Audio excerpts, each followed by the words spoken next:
चलिए शुरू करते हैं। देखिए, इंडियन ज्योग्राफी कब पहुंचनी हो? इंडियन ज्योग्राफी बस ये खत्म कर लेंगे ना। बायोडाइवर्सिटी हो सकता है कि आज और शाम तक में हो सकता है कि खत्म हो जाए। अगर शाम तक नहीं भी खत्म होगा तो कल दोपहर में तो जरूर खत्म हो जाएगा। तो इसके बाद बायोडाइवर्सिटी के बाद हम लोग इंटर करेंगे आपका इंडियन फिजिकल ज्योग्राफी में, मतलब इंडियन ज्योग्राफी में, जिसमें कि फिजिकल पॉलिटिकल सारा चीज देख लेंगे। आपका फिजिकल ज्योग्राफी आपका। नोट्स सब अपलोड करते जा रहे हैं ना? हाँ, नोट सब अपलोड है, इसका खाली दूर क्लास वाला इधर बाकी है। तो बाकी इधर हम अपडेट क्लास टाइम नहीं ना। क्लास मेरा कहाँ ही हो रहा था। क्लास तो मेरा 3 दिन से तो गायब है। 3 दिन से तो इधर मेडिएवल ही से भी चल रहा है। चलिए देखिए, देखिए तो नया टॉपिक है बायोडाइवर्सिटी। बायोडाइवर्सिटी जो टॉपिक है इन्वायरमेंट के अंतर्गत हमको पढ़ना रहता है। अगर इन्वायरमेंट एज अ सब्जेक्ट की बात करें ना तो यूपीएससी में एक स्पेशल सब्जेक्ट से ही क्वेश्चन पूछ, मतलब पूरा एक सब्जेक्ट ही पढ़ना पड़ता है। पर अगर बीपीएससी के लेवल की बात करें तो जनरली इसमें बायोडाइवर्सिटी से ही क्वेश्चन आता है। ठीक है, तो हम लोग इसमें उसी को अभी फिलहाल मतलब ध्यान में रखते हुए बहुत ज़्यादा डीप में नहीं जाएंगे इसमें भी इन्वायरमेंट में। ठीक है, ऊपर ऊपर से इन्वायरमेंट का पढ़ेंगे और बायोडाइवर्सिटी अच्छे से पढ़ेंगे, क्योंकि ये एक ऐसा टॉपिक है जिसमें कि डिफरेंट डिफरेंट सेक्शन से क्वेश्चन पूछते रहता है बीपीएससी। ठीक है, तो अगर एक ओवरव्यू की बात करें, ठीक है, तो इंडिया का जो एक मतलब अपना जो पूरा ज्योग्राफिकल एरिया है वो बहुत ही डाइवर्स इन नेचर है। डाइवर्स इन नेचर का मतलब हर तरीके से डाइवर्स है। हर तरीके से डाइवर्स मतलब कि जैसे कि अगर यहाँ पे देखा जाए तो बहुत अलग अलग तरीके के लैंडफॉर्म आपको देखने के लिए मिल जाएंगे। आप उत्तर में जाइएगा तो पहाड़ देखने के लिए मिलेगा, आप मिडिल में आइएगा तो नदियाँ मिलेंगी, फिर नीचे आइएगा तो डेक्कन प्लेट्यू वगैरह मिलेगा, फिर नीचे आइएगा तो कोस्टल रीजन भी मिलेगा।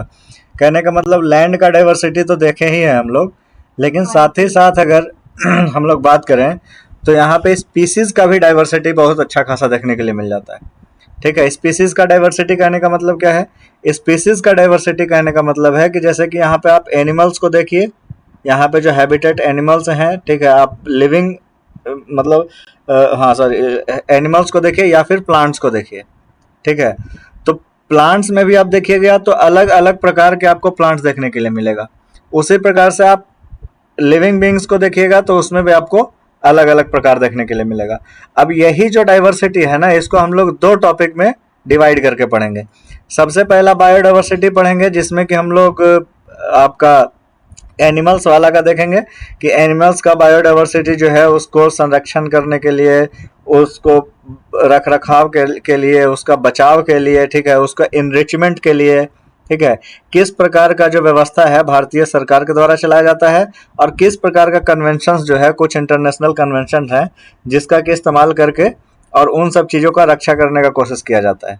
ठीक है, और साथ ही साथ जब इसके अगले चैप्टर में जब हम लोग आएंगे नेचुरल वेजिटेशन में देखेंगे तो नेचुरल वेजिटेशन में कंजर्वेशन का बात तो बहुत ज़्यादा नहीं होता है, पर उसमें डाइवर्सिटी का बात बहुत ज़्यादा होता है।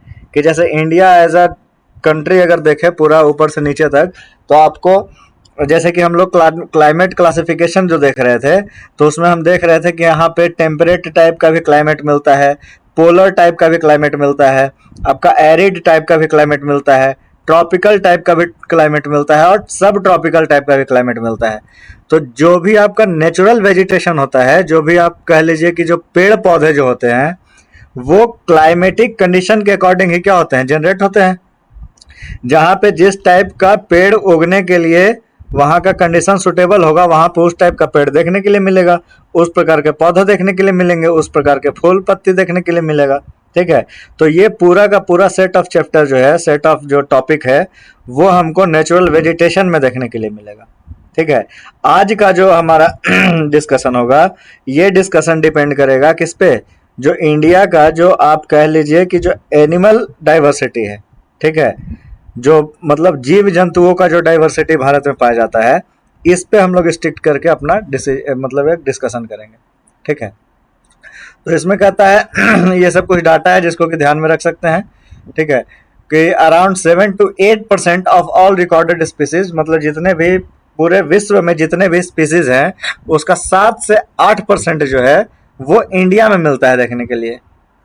ठीक है, जिसमें कि लगभग 45,000 वैरायटीज ऑफ प्लांट्स और 91,000 वैरायटीज ऑफ एनिमल स्पीसीज देखने के लिए मिलता है, ठीक है। 45,000 टाइप का प्लांट स्पीसीज और 91,000 टाइप का एनिमल स्पीसीज देखने के लिए मिलता है।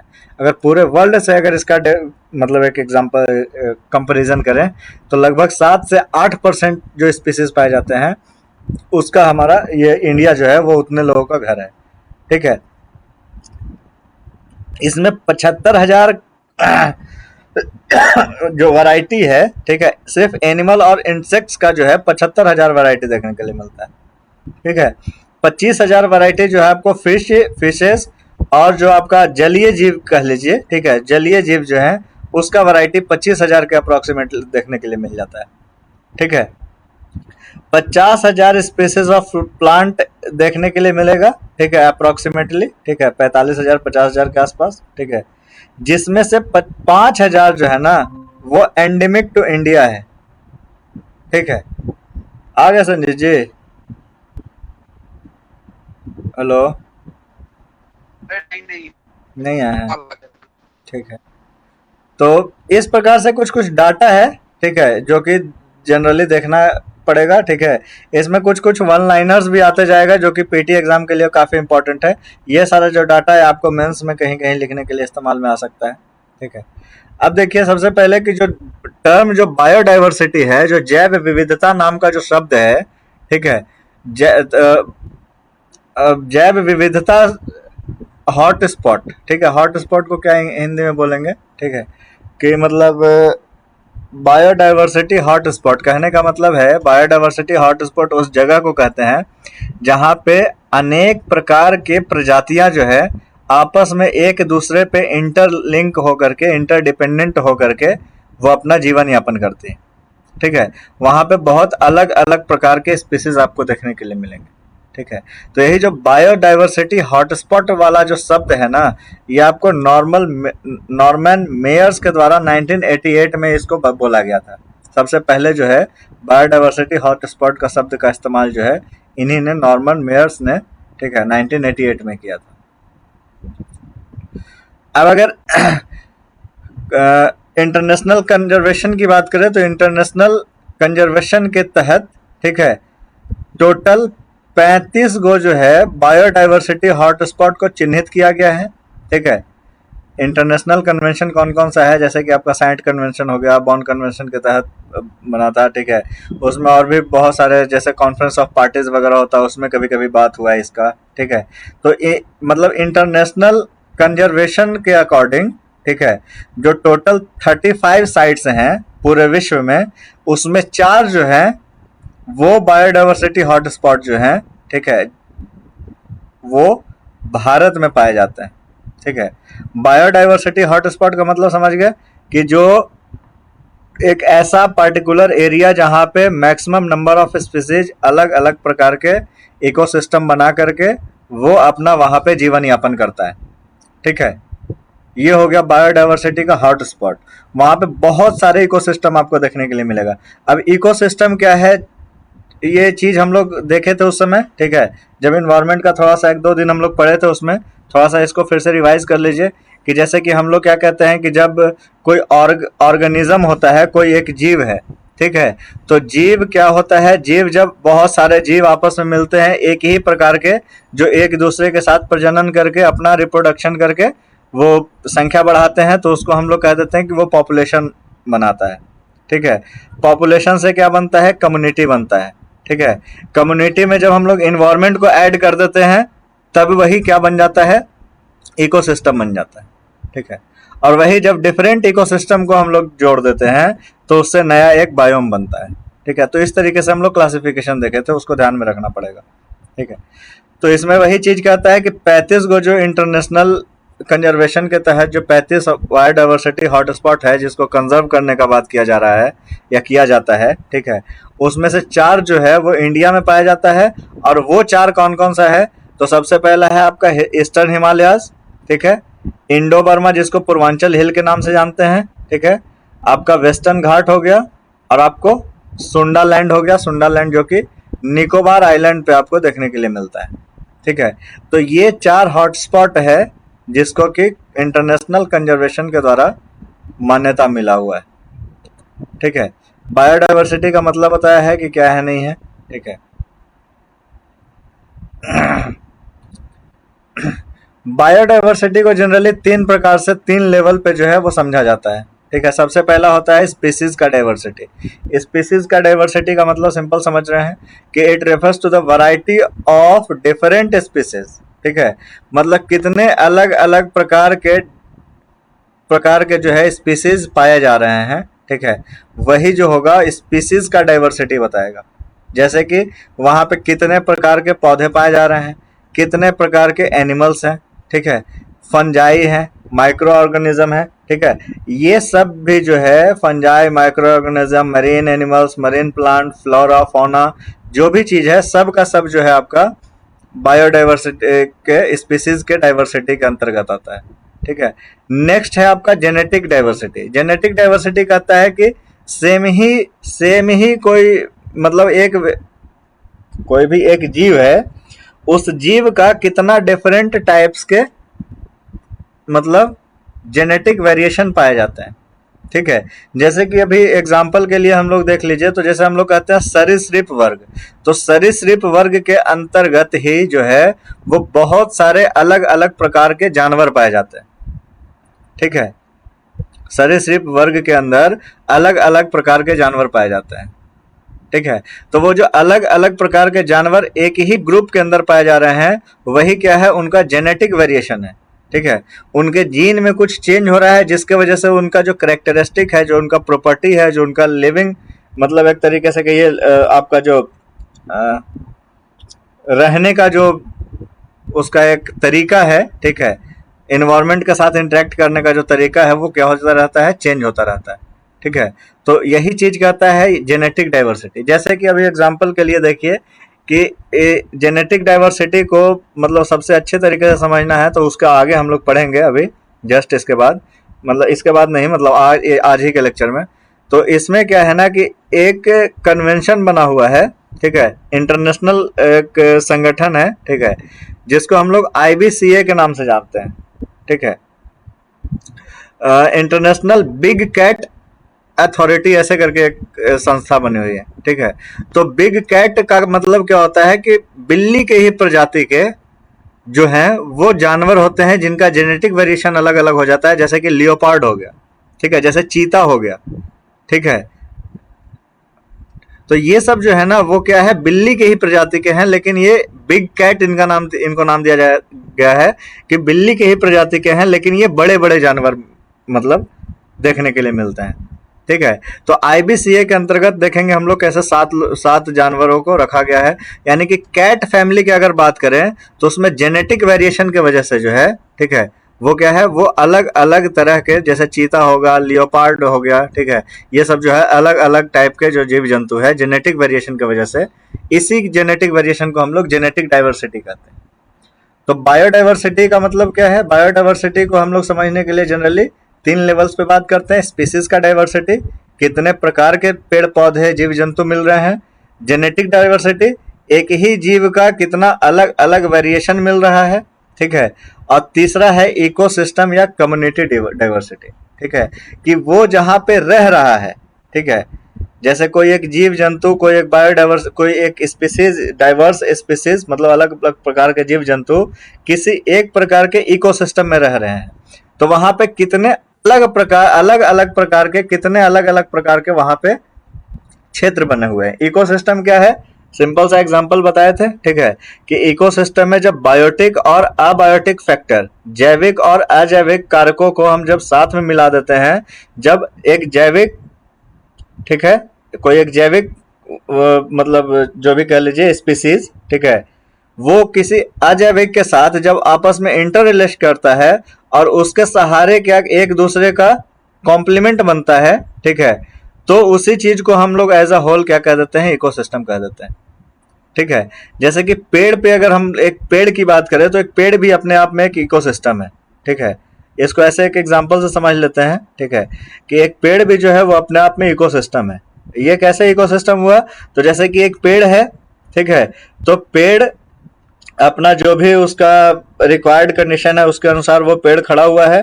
अब उस पेड़ पे क्या है, अलग अलग प्रकार के पक्षी आ रहे हैं, ठीक है। कुछ पक्षी घोंसला बना के रह रहे हैं, कुछ उसमें बहुत बड़ा पेड़ है, उसमें जैसे जिसको हम लोग कहते हैं खोड़हर बना के रहता है, ठीक है। उसमें कुछ गड्ढा करके लकड़ी को काट करके, ठीक है, या फिर कहीं से लकड़ी सूख जाता है तो उसमें एक छोटा सा होल जैसा बन जाता है, उसमें कुछ चिड़िया रह रही है, ठीक है। कोई एक होल है उसमें नीचे जड़ के पास, ठीक है, उसमें कुछ सांप रह रहा है, ठीक है। उसी प्रकार से कुछ कीड़े मकोड़े हैं जो कि उसके मतलब पत्तियों पर बैठते हैं और वहां पे उसको खाने का काम करते हैं, ठीक है। तो इसको एज अ होल बना देना, इसको एक मतलब पूरे सिस्टम को अगर देखें, पूरे ट्री को अगर देखें, तो वो एक इकोसिस्टम का काम कर रहा है, क्योंकि उसमें जैविक और अजैविक, ठीक है, कारक जो है वो आपस में एक दूसरे के साथ इंटर रिलेशन पे जिंदा है, ठीक है। इसी चीज को क्या कहते हैं हम लोग, इकोसिस्टम कहते हैं। और यही इकोसिस्टम जो है वो अलग अलग प्रकार का होता है। तो वही चीज कह रहा है कि एक तो हो गया स्पीसीज का डाइवर्सिटी, बायोडाइवर्सिटी जो बात कहता है, बायोडाइवर्सिटी जो टर्म है, ठीक है, जैव विविधता, ठीक है। जैव विविधता मुख्य रूप से 3 प्रकार के विविधताओं पे काम करता है, ठीक है। कितना ज्यादा वो बायोडाइवर्सिटी हॉटस्पॉट की जो बात कर रहे हैं हम लोग, वो कितना ज्यादा इनरिच है, कितना ज्यादा मतलब वो उसका फैलाव है, ये 3 चीज पे डिपेंड करता है। एक तो कि उसमें कितने प्रकार के स्पीसीज रह रहे हैं, जितने प्रकार के स्पीसीज रह रहे हैं उसमें जो एक जीव है, ठीक है, कोई भी एक जंतु है, उसका कितना अलग अलग प्रकार पाया जा रहा है। और तीसरा कि जिस इकोसिस्टम में वो रह रहा है, उस इकोसिस्टम में कितना ज्यादा डाइवर्सिटी है। जैसे कि, ठीक है, इकोसिस्टम में डाइवर्सिटी कहने का मतलब इसको आप ऐसे भी समझ सकते हैं कि जैसे कि वहां पे कुछ जंगल वाला एरिया है, जंगल वाले एरिया में कहीं पे एक नदी बह रही है, नदी के बगल में एक तालाब है, ठीक है, ठीक है, तालाब है। तो अब कहने का मतलब है यहाँ पे कि जैसे जो जंगल रह रहा है, जंगल में अलग प्रकार के डाइवर्स स्पीसीज रह रहे होंगे, जो तालाब है उसमें अलग प्रकार के जीव जंतु रह रहे होंगे, मरीन एनिमल्स मतलब जो भी जीव जंतु होगा वो रह रहा होगा। नदी जो गुजर रही है, नदी में अलग प्रकार के जीव जंतु रह रहे होंगे, ठीक है। फिर वहां पे एटमॉस्फेयर तो ऑलरेडी है ही है, ठीक है। तो एटमॉस्फेयर में बहुत छोटे छोटे इंसेक्ट्स वगैरह या फिर कीड़े मकोड़े ये सब रह रहे होंगे। यानी कहने का मतलब है कि वहां पे जितना ज्यादा ये अबायोटिक फैक्टर का जो डाइवर्सिफिकेशन होगा, वो और ज्यादा से ज्यादा स्पीसीज को क्या करेगा, अट्रैक्ट करेगा, ठीक है। तो यही 3 चीज जो है, 3 चीज का डाइवर्सिटी देखा जाता है कि कोई भी हॉटस्पॉट जो है, कोई भी जैव विविधता वाला क्षेत्र जो है, ठीक है, वो कितना ज्यादा मतलब इम्पोर्टेंट है, ठीक है, हमारे नेचर के लिए। तो वो यही 3 चीजों से देखा जाता है कि वहां के इकोसिस्टम का डाइवर्सिटी कैसा है, स्पीसीज का डाइवर्सिटी कैसा है, और स्पीसीज में भी उसका जेनेटिक डाइवर्सिटी कैसा है, ठीक है। अब इसी का मेजरमेंट हम लोग करते हैं कि जैसे ये तो एक मतलब आउटर लाइन हो गया कि जिसको कि हम लोग देख करके बताएंगे कि ये वाला जो क्षेत्र है ये बायोडाइवर्सिटी में बहुत रिच है, ठीक है। अब वहीं पे इसको अगर मेजर की बात करें, मेजरमेंट की बात करें, तो मेजरमेंट कैसे करते हैं, तो मेजरमेंट के लिए हम लोग 2 चीजों का इस्तेमाल करते हैं, 2 मेजर्स है, ठीक है, 2 कंपोनेंट्स है। एक है स्पीसीज रिचनेस, ठीक है, स्पीसीज रिचनेस पे बार बार बात कर रहे हैं कि कितने अलग अलग प्रकार के स्पीसीज पाए जा रहे हैं, कितने अलग अलग प्रकार के उस इकोलॉजिकल एरिया में, ठीक है, उस पार्टिकुलर नेचुरल जो क्षेत्र है, ठीक है, जो प्राकृतिक क्षेत्र है, उसमें कितने अलग अलग प्रकार के स्पीसीज पाए जा रहे हैं और उनका प्रोपोर्शन क्या है, ठीक है, और उनका स्पीसीज इवेननेस, ठीक है। स्पीसीज इवेननेस कहता है इट मेजर द प्रोपोर्शन या share of species in an ecosystem, मतलब कि जो एक इकोसिस्टम बन रहा है उसमें उनका क्या प्रोपोर्शन है, ठीक है। ऑब्वियस सी बात है कि जैसे मान के चलिए ट्री का ही एग्जांपल लिए थे, तो पेड़ के एक इकोसिस्टम में हम अगर देख रहे हैं तो पेड़ अकेला है, ठीक है, यानी कि पेड़ की संख्या की बात करें तो एक सिंगल पेड़ है। उसमें चिड़िया की संख्या की बात करें तो हो सकता है कि 20 चिड़िया वहां पे पाई जा रही हैं, ठीक है, 20 चिड़िया घोंसला बनाए हुए हैं, ठीक है। ये एक छोटे से पेड़ का बात कर रहे हैं, ठीक है। अगर बड़े पेड़ की बात करेंगे तो हो सकता है कि वहां पे 1000 चिड़िया आकर के रह रही है। 1000 चिड़िया में क्या है कि 200 बगुला है, 50 को मैना रह रहा है, ठीक है। उसी प्रकार से अलग अलग और भी चिड़िया, गौरैया है, मान के चलिए 30 को गौरैया घोंसला बनाए हुए है, ठीक है। तो ये जो है ना, ये क्या कहता है, स्पीसीज इवेननेस को दर्शाता है कि उस इकोसिस्टम में उसका प्रोपोर्शन क्या है, ठीक है। तो यही जो मेजर करने का जो तरीका है, स्पीसीज का रिचनेस जो अलग अलग प्रकार के चिड़िया जो था, ये स्पीसीज का रिचनेस दिखाएगा, ठीक है। और स्पीसीज का इवेननेस कौन दिखाएगा, कि वो जो टोटल इकोसिस्टम बना है उसमें उसका संख्या क्या है, उसमें उसका प्रोपोर्शन क्या है, ठीक है। अब देखिए बायोडाइवर्सिटी जो है ना वो अर्थ पे अलग अलग टेरेस्ट्रियल, मेरीन और अदर एक्वेटिक सिस्टम पे क्या होता है, डिपेंड करता है, ठीक है। अब देखिए यहीं पे अगर हम लोग बात करें कि अब थोड़ा सा उसको बनाना ही पड़ेगा यार, लिखने में बड़ा प्रॉब्लम होता है। जैसे अगर हम इकोसिस्टम की बात करें तो इकोसिस्टम हम क्या बोले थे कि कोई एक ऑर्गेनिज्म होगा, ऑर्गेनिज्म से क्या बनेगा, इसका पॉपुलेशन, और ठीक है, कोई एक जीव से क्या बनेगा, इसका पॉपुलेशन बनेगा, पॉपुलेशन से क्या बनेगा, पॉपुलेशन से अलग अलग प्रकार के पॉपुलेशन मिलेंगे तो एक कम्युनिटी बनाएगा, ठीक है। अब इस कम्युनिटी में हम क्या करेंगे, इस कम्युनिटी में कुछ अबायोटिक फैक्टर्स को ऐड करेंगे, ठीक है, जिसमें कुछ एनर्जी आएगा, तो यही क्या बनाएगा, ये इकोसिस्टम बनाएगा, ठीक है। ये जो है ये क्या बनाएगा, एक इकोसिस्टम बनाएगा। और ऐसे ऐसे बहुत सारे इकोसिस्टम बनेंगे, ठीक है, ऐसे ऐसे बहुत सारे इकोसिस्टम बनेंगे तो ये क्या बनाएंगे, बायोम बनाएंगे, ठीक है, बायोम बनाएंगे। और ऐसे ऐसे बहुत सारे ऐसे ऐसे और बायोम्स मिलेंगे तो यही रिल्म बनाएगा, ठीक है, रिल्म बनाएगा, ठीक है। इस प्रकार से क्या है, क्लासिफिकेशन था इसका। तो इसमें एक टर्म आता है बायोग्राफिक रिल्म्स ऑफ इंडिया, ठीक है। तो रिल्म्स में दो दो प्रकार से इसको डिवाइड किया गया है, ठीक है। एक पहली क्राटिक रिम्स जो कि हिमालयन रीजन को, और दूसरा मलयन रिम्स, मलयन पेनिनसुला से भी जिसको हम लोग जानते हैं, ठीक है, rest of the continent.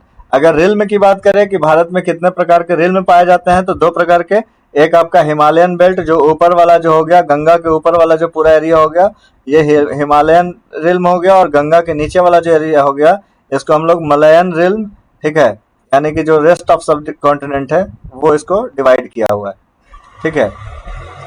Biome की बात करें, ठीक है, तो बायोम क्या है, वही बहुत सारे इकोसिस्टम आकर के यहाँ पे मिलेंगे। A biome is a community of flora and fauna that have common characteristic of the environment if they exist and no two biomes are alike, ठीक है। इसका एक बहुत ही सुंदर डेफिनेशन है जिससे कि हमेशा एग्जाम में क्वेश्चन पूछा जाता है कि बायोम हम उसको कहते हैं ना, ठीक है, जहां पे कॉमन कैरेक्टरिस्टिक होता है किसका, इन्वायरमेंट का, इन्वायरमेंट का कॉमन कैरेक्टरिस्टिक होता है।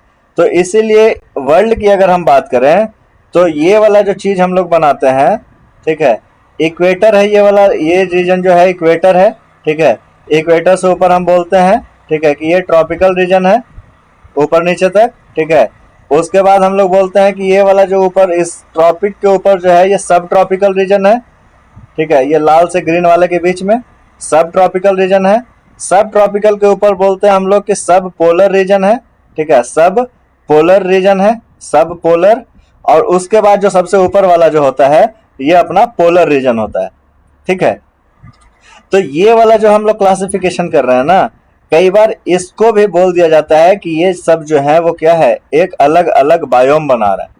अलग अलग बायोम का क्या मतलब है, बायोम का सिंपल मतलब है कि यहाँ का जो इन्वायरमेंट होगा, जो क्लाइमेटिक कंडीशन होगा, ठीक है, वो क्या होगा, सेम होगा।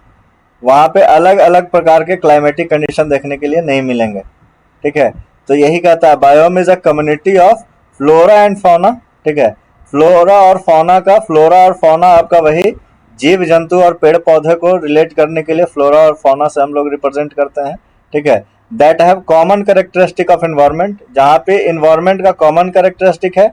और if they exist and no two biomes are alike, और ये भी चीज याद रखिएगा कि कोई भी दो बायोम जो होगा वो कभी भी एक जैसा नहीं होगा, ठीक है। इसलिए बायोम जो होता है वो इकोसिस्टम, डिफरेंट डिफरेंट इकोसिस्टम से मिलकर के क्या बनता है, एक बायोम बनता है। और एक बायोम जो होता है वो कभी भी दूसरे बायोम से सेम नहीं होता है, ठीक है। दो बायोम हमेशा क्या होगा, एक दूसरे से अलग होगा। गाड़ी वाड़ी का आवाज बहुत ज्यादा नहीं ना आ रहा है यार, क्या कि बगल में इधर ट्रैक्टर चला रहा है, सब खेत जोत रहा है। हेलो, नहीं नहीं ठीक है। ठीक है ठीक। ठीक है ना।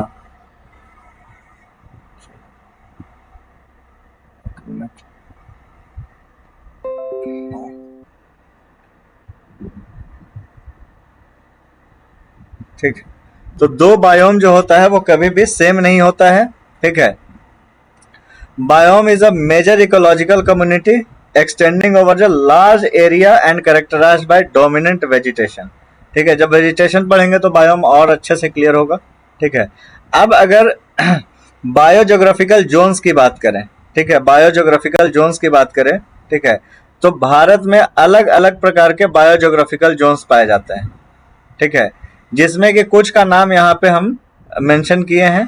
ठीक है, बायोजोग्राफिकल जोन्स। ठीक है, इसमें जैसे देखिए ट्रांस हिमालय हो गया, तो ट्रांस हिमालय वाला जो एरिया है सबको पता है कि लद्दाख और तिब्बतियन प्लेटू जो है ये वाला मिल करके ट्रांस हिमालय बनाता है, जिसका के एक्सटेंशन उधर आपका जांस्कर वगैरह से स्टार्ट हो करके, ठीक है, आपका केटू वगैरह वाला एरिया से स्टार्ट हो करके कैलाश रेंज तक आता है।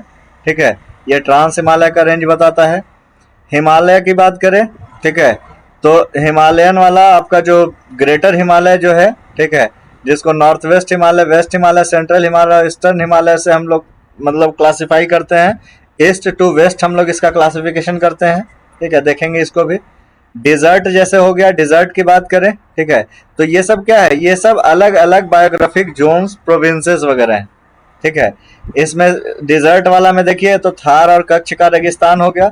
सेमी एरिड की अगर बात करें तो पंजाब प्लेन्स हो गया, गुजरात प्लेन्स हो गया। ठीक है, ये सब जो है वो सेमी एरिड रीजन में आता है। सेमी एरिड रीजन में अगर क्लाइमेटिक कंडीशन वाला याद है क्लासिफिकेशन कॉपेन वाला, तो उससे थोड़ा सा याद आ रहा होगा कि आपका जो ये मराठावाड़ा रीजन जो है, इधर मराठावाड़ा रीजन महाराष्ट्र के साउथ वेस्ट के तरफ, ठीक है, साउथ ईस्ट के तरफ, ठीक है, वो वाला रीजन, कर्नाटका वाले रीजन और थोड़ा बहुत तमिलनाडु वाला रीजन एक रेन शेडो एरिया बनाता है। ठीक है, जो कि सेमी एरिड रीजन में आता है, तो उसको भी यहाँ पे मेंशन कर सकते हैं। वेस्टर्न घाट से बात कर लें, ठीक है, तो देखिए ये सब जो भी चीज बता रहे हैं ना, जैसे ट्रांस हिमालय है, तो ट्रांस हिमालय में क्या होगा, यहाँ पे जो जीव जंतु पाए जाएंगे, यहाँ पे जिस तरीके का पेड़ पौधा नेचुरल वेजिटेशन पाया जाएगा, उसका कुछ अलग क्लासिफिकेशन होगा, उसका कुछ अलग प्रॉपर्टी होगा, उसका कुछ अलग रिक्वायरमेंट होगा।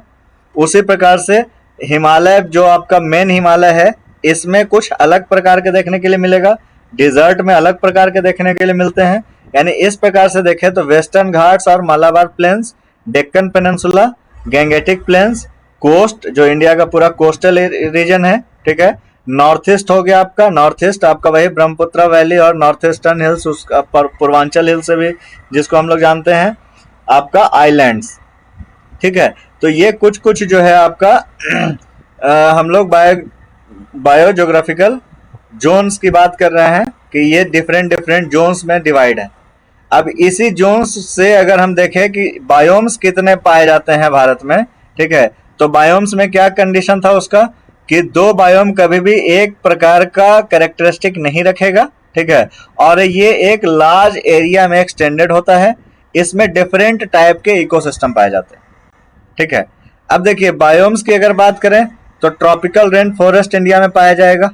ठीक है, ट्रॉपिकल रेन फॉरेस्ट इंडिया में कहाँ पाया जाएगा, तो आप मान के चलिए कि जो इंडिया का जो बीच वाला भाग है, उत्तर से दक्षिण की तरफ जब जाते हैं तो उसके लगभग बीच से इंडिया को काटिएगा तो उसके नीचे जो है आपको ट्रॉपिकल रेन फॉरेस्ट देखने के लिए मिलेगा। ठीक है, ट्रॉपिकल रेन फॉरेस्ट देखने के लिए मिलेगा। ठीक है, सब ट्रॉपिकल क्लाइमेट भी आपको देखने के लिए मिलेगा, जिसको ट्रॉपिकल ड्राई और वेट डिसिडियस फॉरेस्ट के नाम से भी जानते हैं। ठीक है, ट्रॉपिकल ड्राई और वेट डिसिडियस, डिसिडियस का मतलब होता है पर्णपाती। ठीक है, ये सब चीज नेचुरल वेजिटेशन में कई बार इससे क्वेश्चन पूछा जा चुका है। 4 गो पेड़ का नाम लिख देगा और बोलेगा कि निम्नलिखित में से कौन सा पर्णपाती वेजिटेशन का एग्जाम्पल है, पर्णपाती निम्नलिखित में से कौन है बताइए। ठीक है, तो पर्ण सबसे पहला बात है कि तो ये इसका ध्यान में रखना पड़ेगा कि पर्णपाती का मतलब होता क्या है, और दूसरा ये ध्यान में रखना पड़ेगा कि वो कौन कौन सा पेड़ है, स्पेसिफाई करके कि ये पेड़ जो है वो ट्रॉपिकल होता है, ड्राई होता है या डिसिडियस होता है। ठीक है, उसी प्रकार से डिजर्ट टाइप का बायोम देखने के लिए मिलता है, अल्पाइन बायोम मिलता है, और एक कॉर्निफोरस फॉरेस्ट आपको देखने के लिए मिलता है। ठीक है, तो ये सब क्या है, इन सब चीजों के बारे में भी पढ़ेंगे हम लोग जब नेचुरल वेजिटेशन में इंटर करेंगे। फिलहाल बस ध्यान रखिए कि बायोम्स की अगर बात करें तो इंडिया को इन 5 टाइप के बायोम्स में क्या है, क्लासिफाई किया गया। ठीक है, इससे एक 2020 का एक करंट का इवेंट था। ठीक है, एक मतलब एक फ्रेश वाटर फिश पाया गया था। ठीक है, जिसका नाम था प्यूनिट सैंक्टस। ठीक है, प्यूनिट सैंक्टस नाम था इसका। ठीक है, ये आपका तमिलनाडु के वेलाकन्नी नाम के जगह पे पाया गया था। ठीक है, जियोलॉजिकल सर्वे ऑफ इंडिया जिसको कि मतलब जिसका कि बताया था कि इस टाइप का जो एक स्पेशल टाइप का न्यू फ्रेश फिश है। तो इसको बस याद रखिएगा, ध्यान में रखिएगा, याद रखने का आवश्यकता नहीं है कि प्यूनिट सैंक्टस जो है ना वो एक फिश है और ये फ्रेश वाटर में रहने वाला फिश है। ठीक है, फिशेस भी जो होते हैं, मरीन इकोसिस्टम भी जो होगा ना वो हम लोग देखेंगे कि अलग अलग प्रकार का होता है। ठीक है, कुछ मरीन इकोसिस्टम जो होता है वो फ्रेश वाटर में रह सकता है। ठीक है, कुछ मरीन इकोसिस्टम होता है जो कि आपका सॉल्टी वाटर में रह सकता है। जो सॉल्टी वाटर होगा, सॉल्टी वाटर में रहने वाला होगा उसको आप नॉर्मल पानी दे दीजिएगा, उसमें मर जाएगा, नहीं रह पाएगा। और जो नॉर्मल वाटर में रहने वाला होगा उसको आप समुद्र में डाल दीजिएगा, वो वहां मर जाएगा। ठीक है, और इसमें जो काम करता है वही आपका जो सॉल्ट के वजह से जो आपका जो एक्सचेंज होता है, वाटर एक्सचेंज होता है शरीर में मछलियों का, वो मैटर कर जाता है, जिसके वजह से वो क्या हो जाता है, मतलब मर जाता है। ठीक है अब देखिए अंडमान निकोबार आइलैंड जो है ना ये मात्र 0.25 है। ठीक है, 0.25 मतलब इंडिया का टोटल ज्योग्राफिकल एरिया का मात्र 0.25% है। ठीक है, लेकिन यहाँ पे अगर हम देखें तो जितना भी भारत में पाया जाता है उसका 10% फौना का स्पीसीज जो है वो आपको यहाँ पे अंडमान निकोबार में देखने के लिए मिल जाएगा। इसलिए जब वेटलैंड्स की बात करते हैं, ठीक है, वेटलैंड्स आगे पढ़ेंगे। ठीक है, वेटलैंड्स की बात करते हैं तो वेटलैंड्स में one of the most coverage वाला एरिया जो है हमको, ठीक है, वो मिलता है यहाँ पे आपका अंडमान निकोबार में। ठीक है, और अगर पूरे इंडिया की बात करें तो पूरे इंडिया में दूसरा नंबर पे है मैक्सिमम वेटलैंड्स में। ठीक है, वेटलैंड का जो एरिया की अगर बात करेंगे, ठीक है, तो वेटलैंड के एरिया में मैक्सिमम सेकंड नंबर पे शायद। ठीक है, हालांकि सेकंड नंबर वाला जो है वो थोड़ा सा कंफ्यूजन है, कहीं कहीं गुजरात लिखता है, कहीं कहीं अंडमान लिखता है, तो उस पर भी हम लोग जब आएंगे तो देखेंगे, एक बार सर्च करके भी देख लेंगे। ठीक है, उसी प्रकार से आप देखिए, तो ये सब चीज जो हो गया अभी तक जितना भी हम बात कर रहे थे ये बायोडाइवर्सिटी का बात कर रहे थे कि इतने प्रकार के बायोडाइवर्सिटी जो है वो इंडिया में मिलता है, जिसमें डिफरेंट टाइप ऑफ रिल्म्स मिलते हैं, डिफरेंट टाइप ऑफ बायोम्स मिलते हैं। ठीक है, इंडिया को जो है अलग अलग बायोलॉजिकल जोन्स में डिवाइड किया हुआ है। ठीक है, उन बायोलॉजिकल जोन्स का बात किए थे, बायोम्स का बात किए, इकोसिस्टम का बात किए, ये सारा चीज हुआ। ठीक है, अब देखिए अब जो है ये जो इकोसिस्टम बन रहा है, ठीक है, ये जो डिफरेंट टाइप के इकोसिस्टम बन रहे हैं, इसमें जो डिफरेंट टाइप के स्पीसीज पाए जा रहे हैं, अब क्या होता है कि ये स्पीसीज जो है वो किसी भी कारण से, वो मैनमेड कारण से या फिर नेचुरल रीजन से, ठीक है, कई बार क्या होता है कि कुछ स्पीसीज जो है वो खतरे के घंटी के सामने खड़े हो जाते हैं। खतरे के घंटी के सामने खड़े हो जाते हैं कहने का मतलब कि उनका पॉपुलेशन जो है वो लगातार दर लगातार क्या होते रहता है, कम होते रहता है। ठीक है, लगातार जो है वो क्या होता रहता है, कम होते रहता है। तो कम होने के केस में क्या होता है कि यहाँ पे हम लोग को कंजर्वेशन करना पड़ता है। ठीक है, और वही जो कंजर्वेशन करना पड़ता है वो कंजर्वेशन हम लोग 2 प्रकार से करते हैं। ठीक है, अब ये कंजर्वेशन जो है वो 2 प्रकार से होता है। यहाँ से जो है एग्जामिनेशन में जो पीटी के अगर बात करें तो वहां से सवाल आने का जो संभावना है यहाँ से बढ़ जाता है, जो कि टॉपिक अभी देखेंगे। एक बात और बताइए, तो आवाज आ रहा है ना, कहा कि कॉल आ गया था। आवाज क्लियर ठीक आ रहा है, ठीक है, ठीक है, सही है। ठीक है, तो देखिए, तो यहाँ पे क्या है कि अब इनका कंजर्वेशन करने का बात आ गया है। ठीक है, तो जो स्पीसीज मिल रहे हैं सिर्फ इसको पढ़ना थोड़ी है, इनको कैसे कंजर्व करना है ये इंपॉर्टेंट है। तो कंजर्वेशन इनका दो प्रकार से होता है, ठीक है। जो बायोडाइवर्सिटी का कंजर्वेशन है ये दो प्रकार से होता है। इसमें पहला प्रकार है जिसको हम लोग इन सीटू कंजर्वेशन कहते हैं, ठीक है। सबसे पहला प्रकार है जिसको हम लोग इन सीटू कंजर्वेशन कहते हैं। दूसरा प्रकार है जिसको हम लोग एक्स सीटू कंजर्वेशन कहते हैं, ठीक है। तो इन सीटू कंजर्वेशन और एक्स सीटू कंजर्वेशन का मतलब समझ लीजिए कि जैसे मान के चलिए कि कोई एक एरिया है, जंगल का एरिया है, ठीक है। उस जंगल के एरिया में बाघों की संख्या लगातार कम होते जा रही है, ठीक है। बाघों की संख्या उस जंगल के एरिया में लगातार क्या होते जा रहा है, कम होते जा रहा है। तो हम क्या करते हैं, उस जंगल के एरिया को जहां की बाघ रह रहे हैं उसके बाहर बाहर एक घेरा बना देते हैं, ठीक है। वो घेरा बना करके इसलिए बना देते हैं ताकि बाघ जो है इस पर्टिकुलर एरिया में रहे, यहाँ पे अपना जो लाइफस्टाइल है उसको जिए, ठीक है। और जो है वो जो जिस भी रीजन से उसका संख्या जो कम हो रहा था, जैसे मान के चलिए कि कोई शिकार करने जा रहा है, शिकार की वजह से कम हो जा रहा है, या कोई एक्सटर्नल फैक्टर्स है, ठीक है। वो जंगल वाला एरिया में कहीं से नदी पार हो रही है, नदी की वजह से बाढ़ आ जा रहा है, उसके वजह से वो प्रॉब्लम में आ जा रहा है, ठीक है। तो क्या किया जाता है कि अगर कोई स्पीसीज, ठीक है, अगर कोई स्पीसीज खतरे में है या फिर हमको उसका रक्षा करना है, ठीक है, तो एक तो होता है कि जो उसका नेचुरल हैबिटेट है, जहां पे कि वो रह रहा है, जो कि उसका ओरिजिनल घर है, अगर वहीं पे हम उसको सुरक्षा देने का काम करते हैं, अगर वहीं पे हम उसको प्रोटेक्शन देने का काम करते हैं, तो उस टाइप के कंजर्वेशन को हम लोग इन सीटू कंजर्वेशन कहते हैं, ठीक है। अगर कोई कंजर्वेशन का ऐसा प्रोसेस जिसमें कि जो भी उस स्पीसीज का नेचुरल घर है, ठीक है, उसी में हम अगर उसको प्रोटेक्शन देने का काम कर रहे हैं तो क्या कहलाएगा, वो इन सीटू कंजर्वेशन कहलाएगा।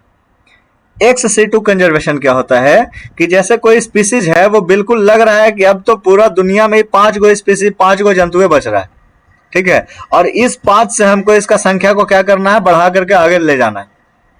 तो क्या करते हैं, उसको अपने हाल पे नहीं छोड़ देते हैं, उसको वहां से उठा करके लाते हैं और एक मैनमेड, ठीक है, खुद के द्वारा बनाया हुआ एक कंडीशन जनरेट करते हैं जो कि उस स्पीसीज के अकॉर्डिंग हो, ठीक है। और उसके बाद वहां उसका संरक्षण किया जाता है, ठीक है।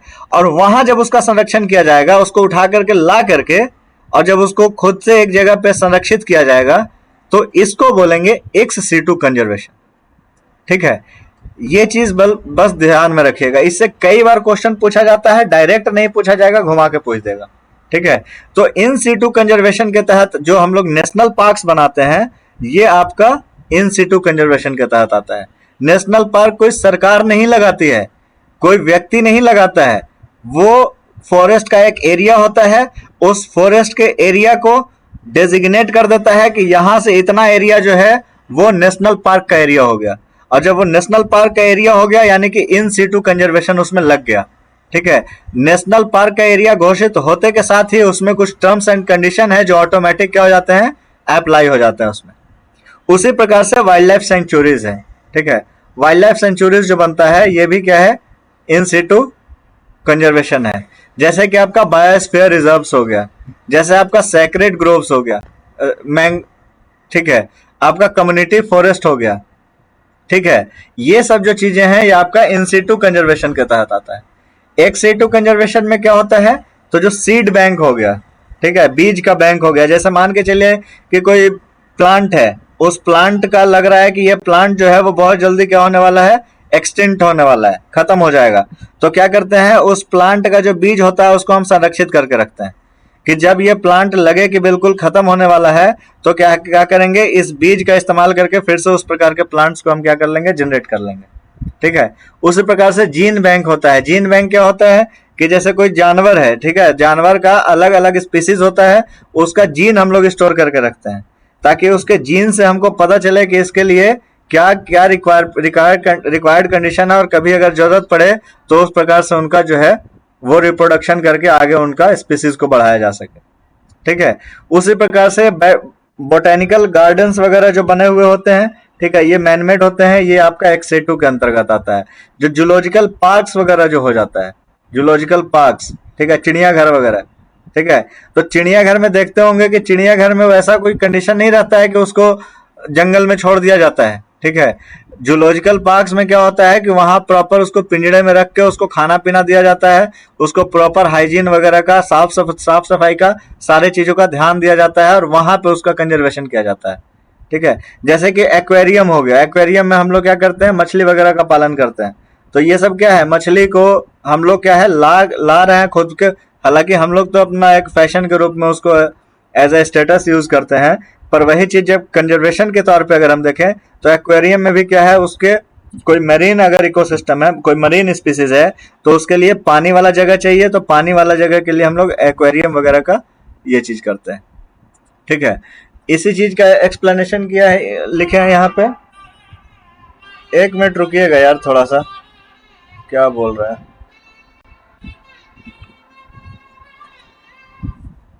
हेलो, क्लास चल रहा है, बोलो। हाँ हाँ हाँ। अब है अब, हाँ 4 बजे के पहले तक भेज देंगे।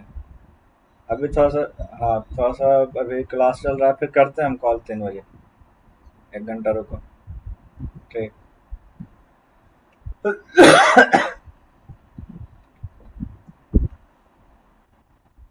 हेलो, ठीक है, आवाज आवाज ठीक है, हाँ हाँ हाँ ओके। ठीक। तो यही एक्स सी टू कंजर्वेशन है, ठीक है। एक्स सी टू में वही होता है कि कोई अगर इंडेंजर्ड स्पीसीज होता है, इसी चीज को देख लीजिए एक बार। It is the technique of biodiversity conservation in which an endangered species breed variety plant और animal are conserve outside their natural habitat.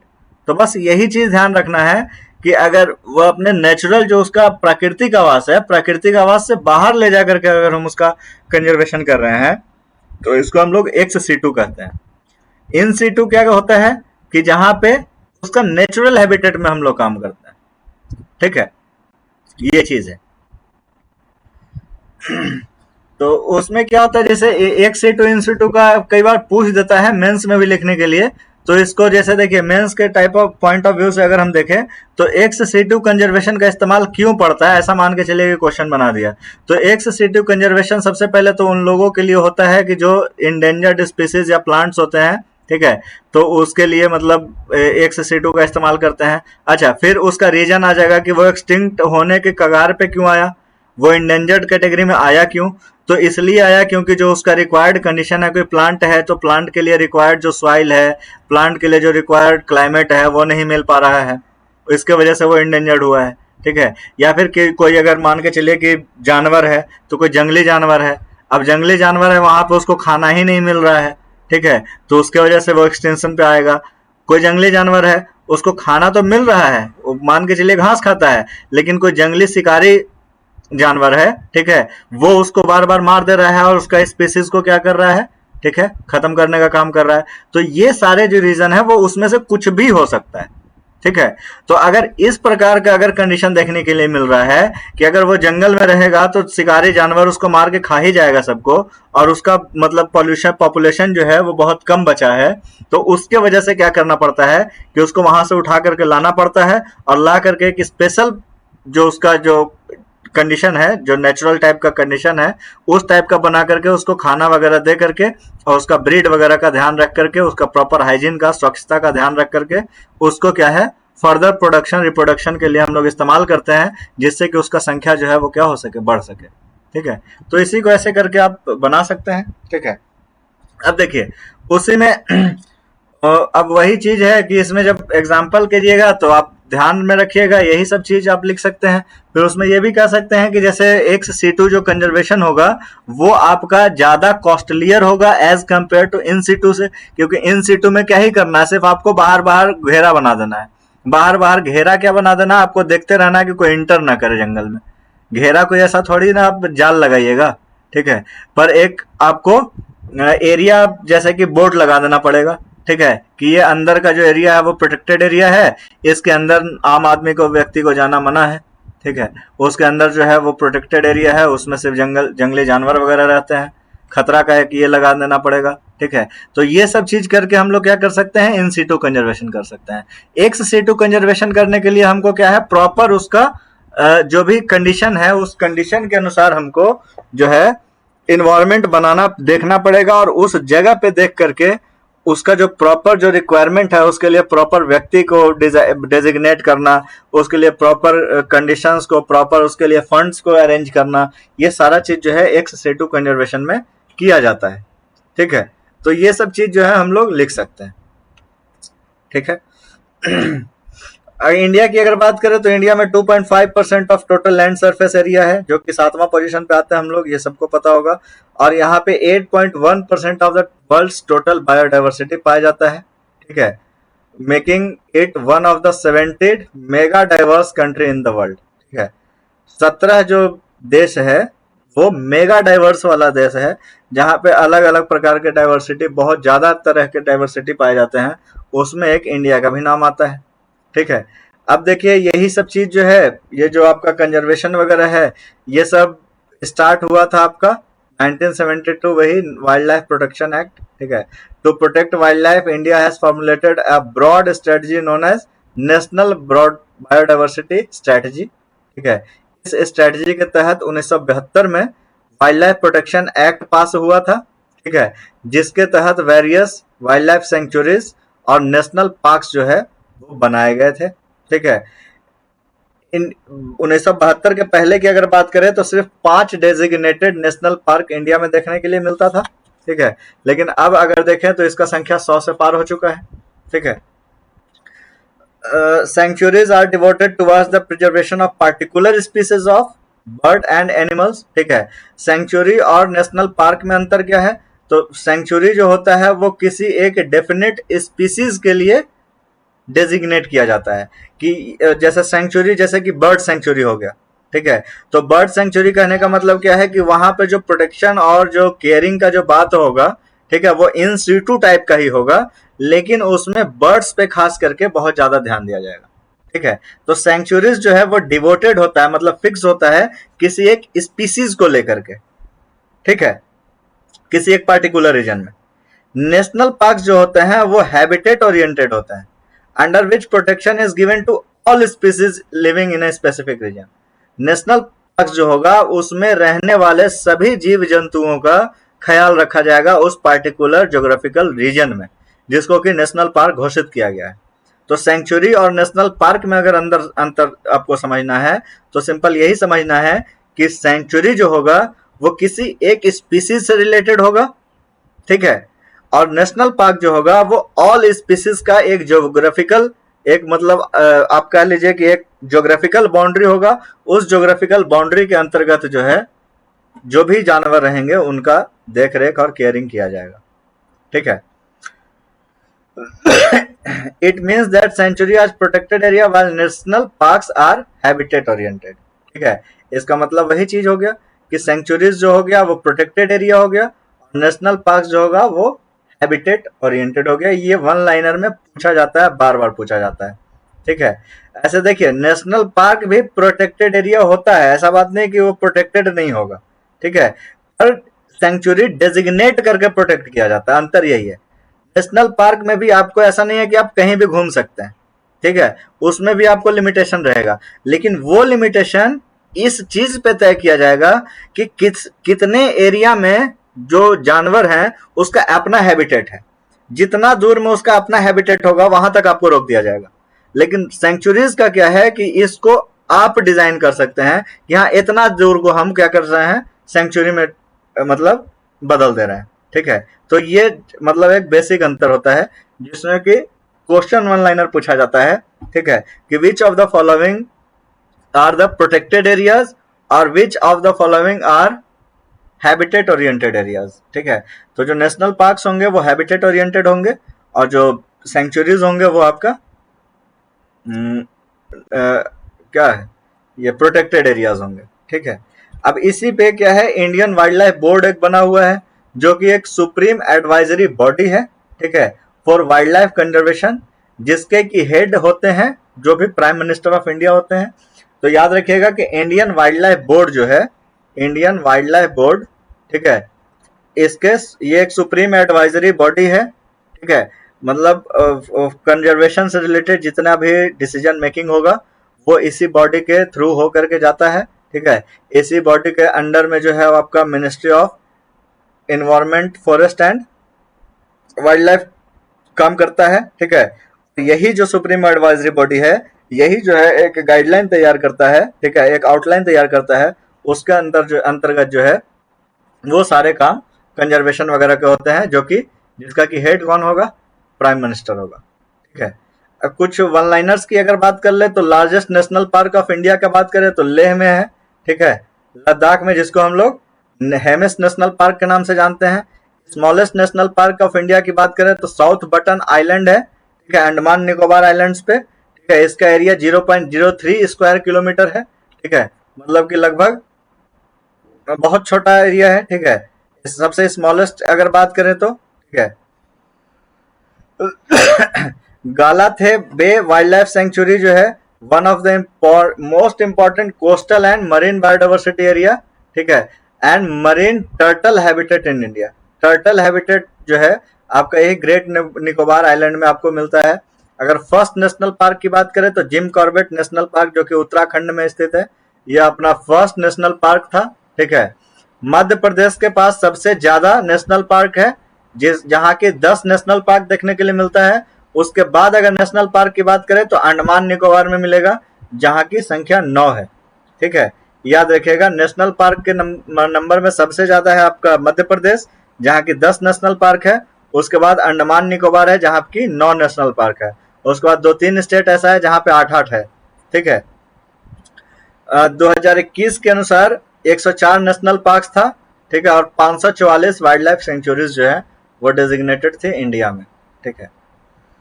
Wild life protection act है। वाइल्ड लाइफ प्रोटेक्शन एक्ट का कुछ शेड्यूल वगैरह जो है वो थोड़ा सा ध्यान में रखना पड़ता है, कई बार पूछ दिया जाता है, ठीक है। Schedule 1 and part 2 of schedule 2 provide absolute protection. The highest penalty are given for offence under this category.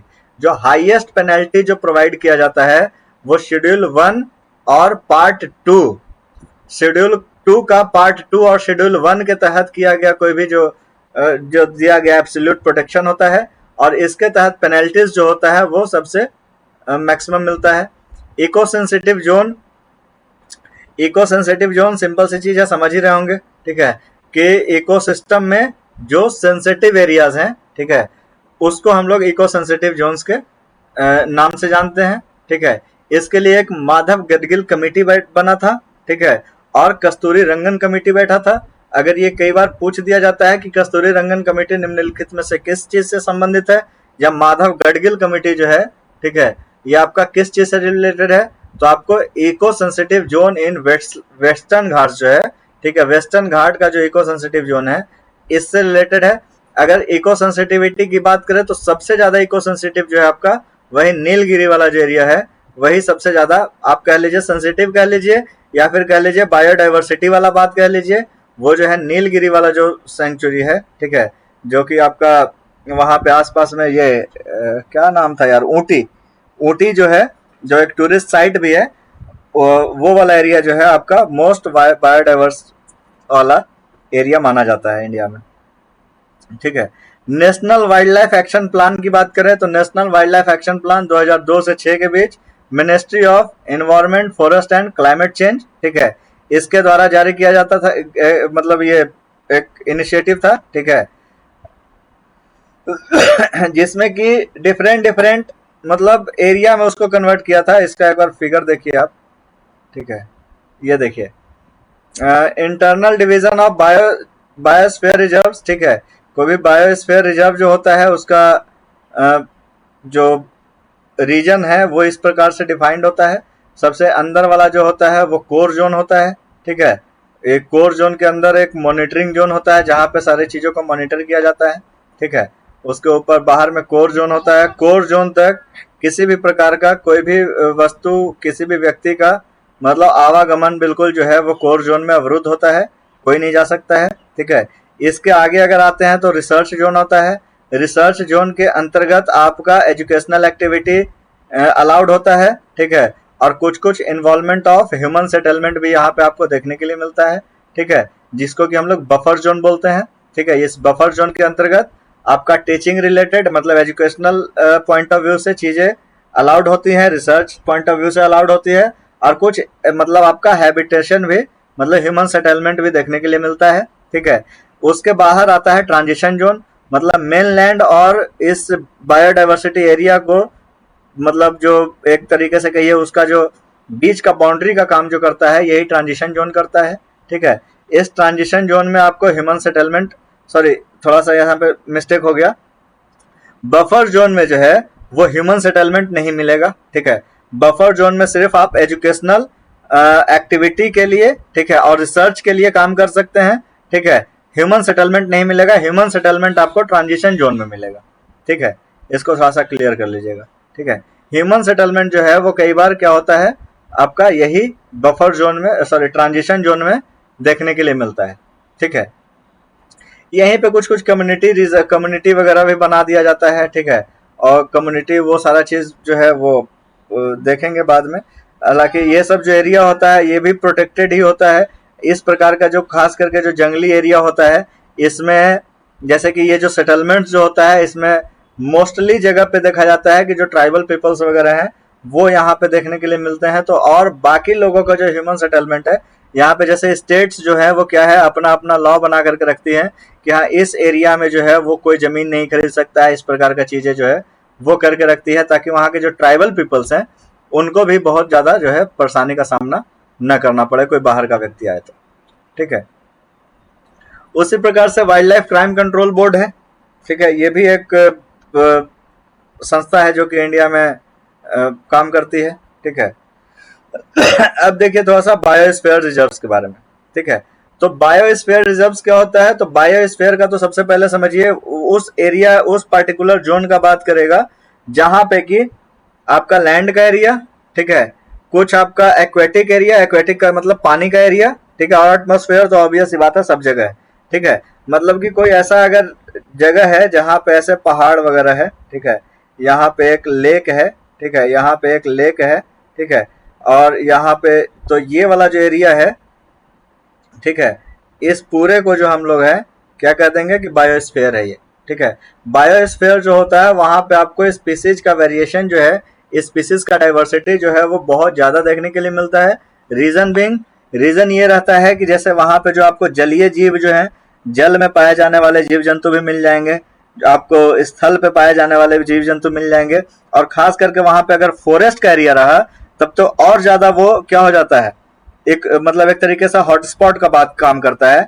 तो जैसे कि अभी हम नीलगिरी की बात कर रहे थे तो नीलगिरी वाले एरिया में वहां पे लेक्स वगैरह मिलते हैं, पानी का जमाव वगैरह मिलता है उस पार्टिकुलर आपका जो हिली रीजन है उस हिली रीजन में आपका वहां पे फॉरेस्ट वगैरह देखने के लिए मिलता ही है, ठीक है, पानी वगैरह देखने के लिए मिलता ही है, और साथ ही साथ जंगल भी देखने के लिए मिलता है। तो सबसे पहले तो पहाड़ पे रहने वाले जानवर, जंगल में रहने वाले जानवर, पानी का इस्तेमाल करने वाले जानवर जो कि लगभग सभी को इस्तेमाल करना पड़ता है, और साथ ही साथ पानी में रहने वाले जीव जंतु, ये सारे तरह के जो स्पीसीज है वहां पे देखने के लिए मिल जाता है, ठीक है। तो बायोस्फीयर रिजर्व्स जो है ना, बायोस्फीयर रिजर्व्स के लिए क्या है यूनेस्को के द्वारा चलाया गया एक आपका एक स्पेशल प्रोग्राम है जिसको हम लोग मैब के नाम से जानते हैं, ठीक है, मैन एंड बायोस्फीयर रिजर्व्स, ठीक है। मैन एंड बायोस्फीयर रिजर्व जो है वो यूनाइटेड नेशंस के अंतर्गत जो यूनेस्को आता है, ठीक है, एक संस्था है, ठीक है, जिसका कि यूनेस्को के बारे में सब जानते होंगे, ठीक है, उसके द्वारा एक प्रोग्राम चलाया गया था, ठीक है, जिसको कि हम लोग मैब के नाम से जानते हैं, मैन एंड बायोस्फीयर रिजर्व्स, ठीक है। ये चलाया इसलिए गया था कि जो इस प्रकार का डाइवर्सिटी वाला जो जगह है पूरे वर्ल्ड लेवल पे उसको कुछ स्पेशल ट्रीटमेंट वहां पे किस प्रकार से चीजों को मैनेज करना है इन सब के लिए, ठीक है, जागरूकता बढ़ाने के लिए, वहां के चीजों को कंट्रोल करने के लिए, ठीक है, यहाँ से कुछ फंडिंग्स वगैरह भी जाता है, ठीक है, और खास करके टेक्नोलॉजी वगैरह का इस्तेमाल किया जाता है। कुछ जो इनपुट्स होते हैं आपको प्रोवाइड किए जाते हैं यहाँ से कि हाँ इस प्रकार से इन चीजों का जो है वो कंजर्वेशन कीजिए, वहां पे उसका प्रॉपर मतलब जो भी एक वर्ल्ड लेवल का इंफ्रास्ट्रक्चर जो है मतलब जो एक हेल्प जो है वो प्रोवाइड करने का काम किया जाता है, ठीक है। The purpose of the formation of biosphere reserve is to conserve in situ all form of life in its totality. ये चीज इंपॉर्टेंट है जिसको कि ध्यान में रखिएगा। इन situ का मतलब जो जहां पे जिसका हैबिटेट ओरिएंटेड आपको कंजर्वेशन करना है। All form of life, all form of life में आप क्या समझिएगा, ऑल फॉर्म ऑफ लाइफ में आपका मरीन सिस्टम आ गया, प्लांट सिस्टम आ गया, आपका फॉरेस्ट वाइल्ड लाइफ सिस्टम आ गया, आपका ग्रासलैंड सिस्टम आ गया, यहां तक कि आपको इंसान भी आ गया। ठीक है, ऑल फॉर्म ऑफ लाइफ का बात करता है। मैन एंड बायोस्फीयर प्रोग्राम जो है इसीलिए नाम रखा गया था। ठीक है, कि कुछ लोग भी ऐसे होते हैं जिनको की रिक्वायरमेंट होता है कंजर्वेशन का। ठीक है, जैसे जो बहुत पिछड़े हुए ट्राइबल पीपल्स हैं, ठीक है, वो भी जो है वो भी एक ग्रेट केयर के तहत रखे जाते हैं। ठीक है, उनको भी एक बहुत बड़ा केयर चाहिए उनको अपना लाइफ को सेटल्ड रूप में और आसानी से जीने के लिए। ठीक है, अगर वो नहीं मिलता है तो क्या होता है, जैसे इधर से वो ह्यूमन पॉपुलेशन से अटैच नहीं हो पाते हैं और उधर जंगल में उनको जंगली जानवर का खतरा होता है। ठीक है, तो वो दोनों के बीच में पिस न जाए। ठीक है, उनका भी रक्षा करना है। इन सब चीजों को भी ध्यान में रख करके ये जो है मैप वाला प्रोग्राम जो है वो चलाया गया था। ठीक है, there are special environmental zones for both people and nature and they depicted the living example of how human beings and nature can coexist with respecting each other's needs। ठीक है, यहाँ पे मैप का यही लॉजिक है। ठीक है, यही एक मतलब इसका आप कह लीजिए कि गोल है कि एक इंसान और नेचर दोनों आपस में को एग्जिस्ट करके कैसे रह सकता है। ठीक है, दोनों एक दूसरे का पूरक बन के रहे। ठीक है, दोनों एक दूसरे को खत्म करने को ना देखे। ठीक है, major objectives of biosphere reserve. Biosphere reserve के क्या क्या मेजर ऑब्जेक्टिव्स है, तो ये ऑब्वियस सी बात है, ये सब कुछ देख सकते हैं, अपने से बना के लिख भी सकते हैं। To conserve diversity and integrity of plant, animal, insects and micro organism. जितने तरह के आपको ऑर्गेनिज्म मिल रहे हैं उन सब का डाइवर्सिटी और इंटीग्रिटी को बना के रखना है। ठीक है, promote research work on various aspect of ecological conservation and other environmental process. अलग अलग प्रकार का जो इन्वायरमेंटल प्रोसेसेस हो रहे हैं, किस प्रकार के प्रोसेस से जो है वो आपका कौन सा जो पौधा है वो किस प्रकार के प्रोसेस से उसको नुकसान हो रहा है, किस टाइप के प्रोसेस से उसको फायदा मिल रहा है, इन सब चीज का एक आपका रिसर्च ओरिएंटेड डाटा आपको मिल सके। ठीक है, इन सब चीजों के लिए। ठीक है, कोई जीव जंतु है वो किस टाइप के क्लाइमेटिक कंडीशन को सह सकता है, क्या हार्श कंडीशन है जिसको कि वो अपना बॉडी पे झेल सकता है, किसके बाद उसका जो है वो लाइफ खतरा में आने लगता है। इन सब चीज पे एक मतलब डिटेल्ड नोट्स तैयार करना, डिटेल एक मतलब एक क्या कह सकते हैं उसको, एक डाटा एनालिसिस करके तैयार करना, ये सारा जो है इसका क्या है काम है। To promote educational awareness programme and training. ठीक है, उसके लिए अलग अलग जगह पर जा करके स्कूल्स में, कॉलेजेस में, ठीक है, और खास करके वैसे स्कूल कॉलेज में जो कि इस टाइप के एरिया के आसपास रहते हैं। ठीक है, उनको इस चीज के लिए अवेयर करना कि आपको क्या करने से इन प्रकार के जानवरों को नुकसान हो सकता है, आप अगर इस एरिया में रह रहे हैं तो आपको ये चीज करना है, ये चीज नहीं करना है, इस प्रकार का ट्रेनिंग देना, इस प्रकार के एजुकेशनल अवेयरनेस फैलाना। ठीक है, criteria for designation of biosphere reserve, उसके लिए कुछ क्या है, क्राइटेरिया भी बनाने का काम करता है कि कुछ क्राइटेरिया है, इस क्राइटेरिया को फुलफिल करेगा। यानी इस प्रकार से ये सारे जो है पॉइंट्स है जिसको कि आप एक बार गो थ्रू कीजिएगा, आपको समझ आएगा। वही बायोस्फीयर रिजर्व्स जो है, ठीक है, इस बायोस्फीयर रिजर्व्स को हम लोग तीन जो बताएं, ठीक है, तीन तरीके से क्लासिफाई किया गया है, कोर जोन, बफर जोन और ट्रांजिशन जोन। फिर से रिवाइज कर लीजिए, कोर जोन में किसी भी तरीके का कोई भी इंस्टॉलमेंट नहीं है, वहां पे सिर्फ एक मॉनिटरिंग होता है। ठीक है, जो सबसे इनलैंड में होता है, सबसे अंदर में मॉनिटरिंग जोन होता है, उसके बीच वाला एरिया को बिल्कुल इन सीटू मतलब हैबिटेट ओरिएंटेड करके छोड़ दिया जाता है। उसमें जिस प्रकार के जानवर है, जैसा काम कर रहे हैं उनको करने दिया जाता है। ठीक है, सिर्फ उस पर नजर रखा जाता है कि ये सब जो है, जैसे कि आपका जैसे पॉपुलेशन वगैरह का पता करना है कि किसका पॉपुलेशन कितना है, तो बस ड्रोन वगैरह का सहायता लेकर के, ठीक है, फोटोग्राफिक वगैरह से क्या है, उनका पॉपुलेशन वगैरह का इस्तेमाल किया जाता है, मतलब डाटा वगैरह लिया जाता है। ठीक है, आप बफर जोन की बात करेंगे तो बफर जोन में आपको एजुकेशनल और रिसर्च ओरिएंटेड जो भी काम है वो हो सकता है। ठीक है, टूरिस्ट लोग यहाँ तक जा सकते हैं। ठीक है, रिसर्च वगैरह हो रहा है, एजुकेशनल पॉइंट ऑफ व्यू से जा सकते हैं, टूरिस्ट जा सकते हैं, लेकिन जो आपका सेटलमेंट है, ह्यूमन सेटलमेंट जो है, आपका ट्रांजिशन जोन तक ही होगा। यहाँ पे देखिए एजुकेशनल, रिसर्च, टूरिस्ट और ये सब जो चीज होता है ना, अगेन इसके लिए क्या होता है कि विथ परमिशन जाया जाता है, विदाउट परमिशन आप नहीं जा सकते। ठीक है। मैन एंड बायोस्फीयर प्रोग्राम की बात करें, ठीक है, तो वही सब चीज है जो जो इसका क्राइटेरिया था, एक इंटेलिजेंस प्रोवाइड करना, डाटा प्रोवाइड करना, अलग अलग प्रकार के जीव जंतु के लिए जो है अलग अलग प्रकार के जो रिक्वायरमेंट्स है उसको फुलफिल करने के लिए, ठीक है, सारे चीजों का प्रदान करना। इसको एक बार रिविजन मतलब रीडिंग दीजिएगा, आपको समझ आएगा। ठीक है। अब आ जाइए यहाँ पे यहाँ पे आइए। तो इंडिया में अगर बायोस्फीयर रिजर्व्स की बात किया जाए तो इंडिया में अभी के टाइम में एज ऑफ नाउ, ठीक है, 18 बायोस्फीयर रिजर्व्स देखने के लिए मिलता है। ठीक है। अगेन देखिएगा ध्यान से, इसको 18 का 18 ध्यान में रखना जरूरी है। इसमें 18 में से एक भी आप मिस नहीं कर सकते हैं, कहीं से भी क्वेश्चन आ सकता है। ठीक है। और तो 18 जो बायोस्फीयर रिजर्व्स जो हैं, ठीक है, वो भारत में आपको देखने के लिए मिलता है। ठीक है। The number of UNESCO designated World Natural Biosphere Reserve under MAB has been raised to, ठीक है, नेचुरल बायोस्फीयर रिजर्व जिसमें कि 12 है। ठीक है। और टोटल बायोस्फीयर रिजर्व की बात करें तो 18 है। ठीक है। Nilgiri biosphere reserve was the first to be established in 1986। सबसे पहला जो बायोस्फीयर रिजर्व इंडिया में जो मतलब बनाया गया था, ठीक है, डेजिग्नेट किया गया था मैब के तहत, ठीक है, 1986 में। ठीक है। At the tri junction of Tamil Nadu, Karnataka and Kerala. कई बार क्वेश्चन पूछा जा चुका है कि नीलगिरी जो है वो किन 3 राज्यों के बीच ट्राई जंक्शन पे स्थित है। ध्यान में रहना चाहिए, एकदम गेट बाय हार्ट हो जाना चाहिए। तमिलनाडु, कर्नाटक और केरला के तीनों के जो जंक्शन है वहां पे ये देखने के लिए मिलता है। आफ्टर नीलगिरी, ठीक है, नंदा देवी जो कि उत्तराखंड में है और नॉर्नेक जो कि मेघालय में है, वो बायोस्फीयर रिजर्व बना था 1988 में। ठीक है। तो सबसे पहला अगर पूछेगा, ठीक है, तो 1986 में नीलगिरी।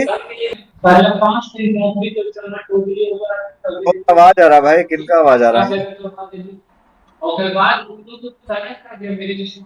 कौन है ये आदमी?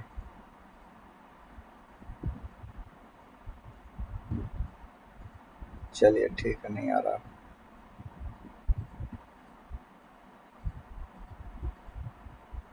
ठीक है। 2009 में cold desert of Himachal Pradesh as a biosphere reserve इसको बनाया गया था 2009 में। ठीक है।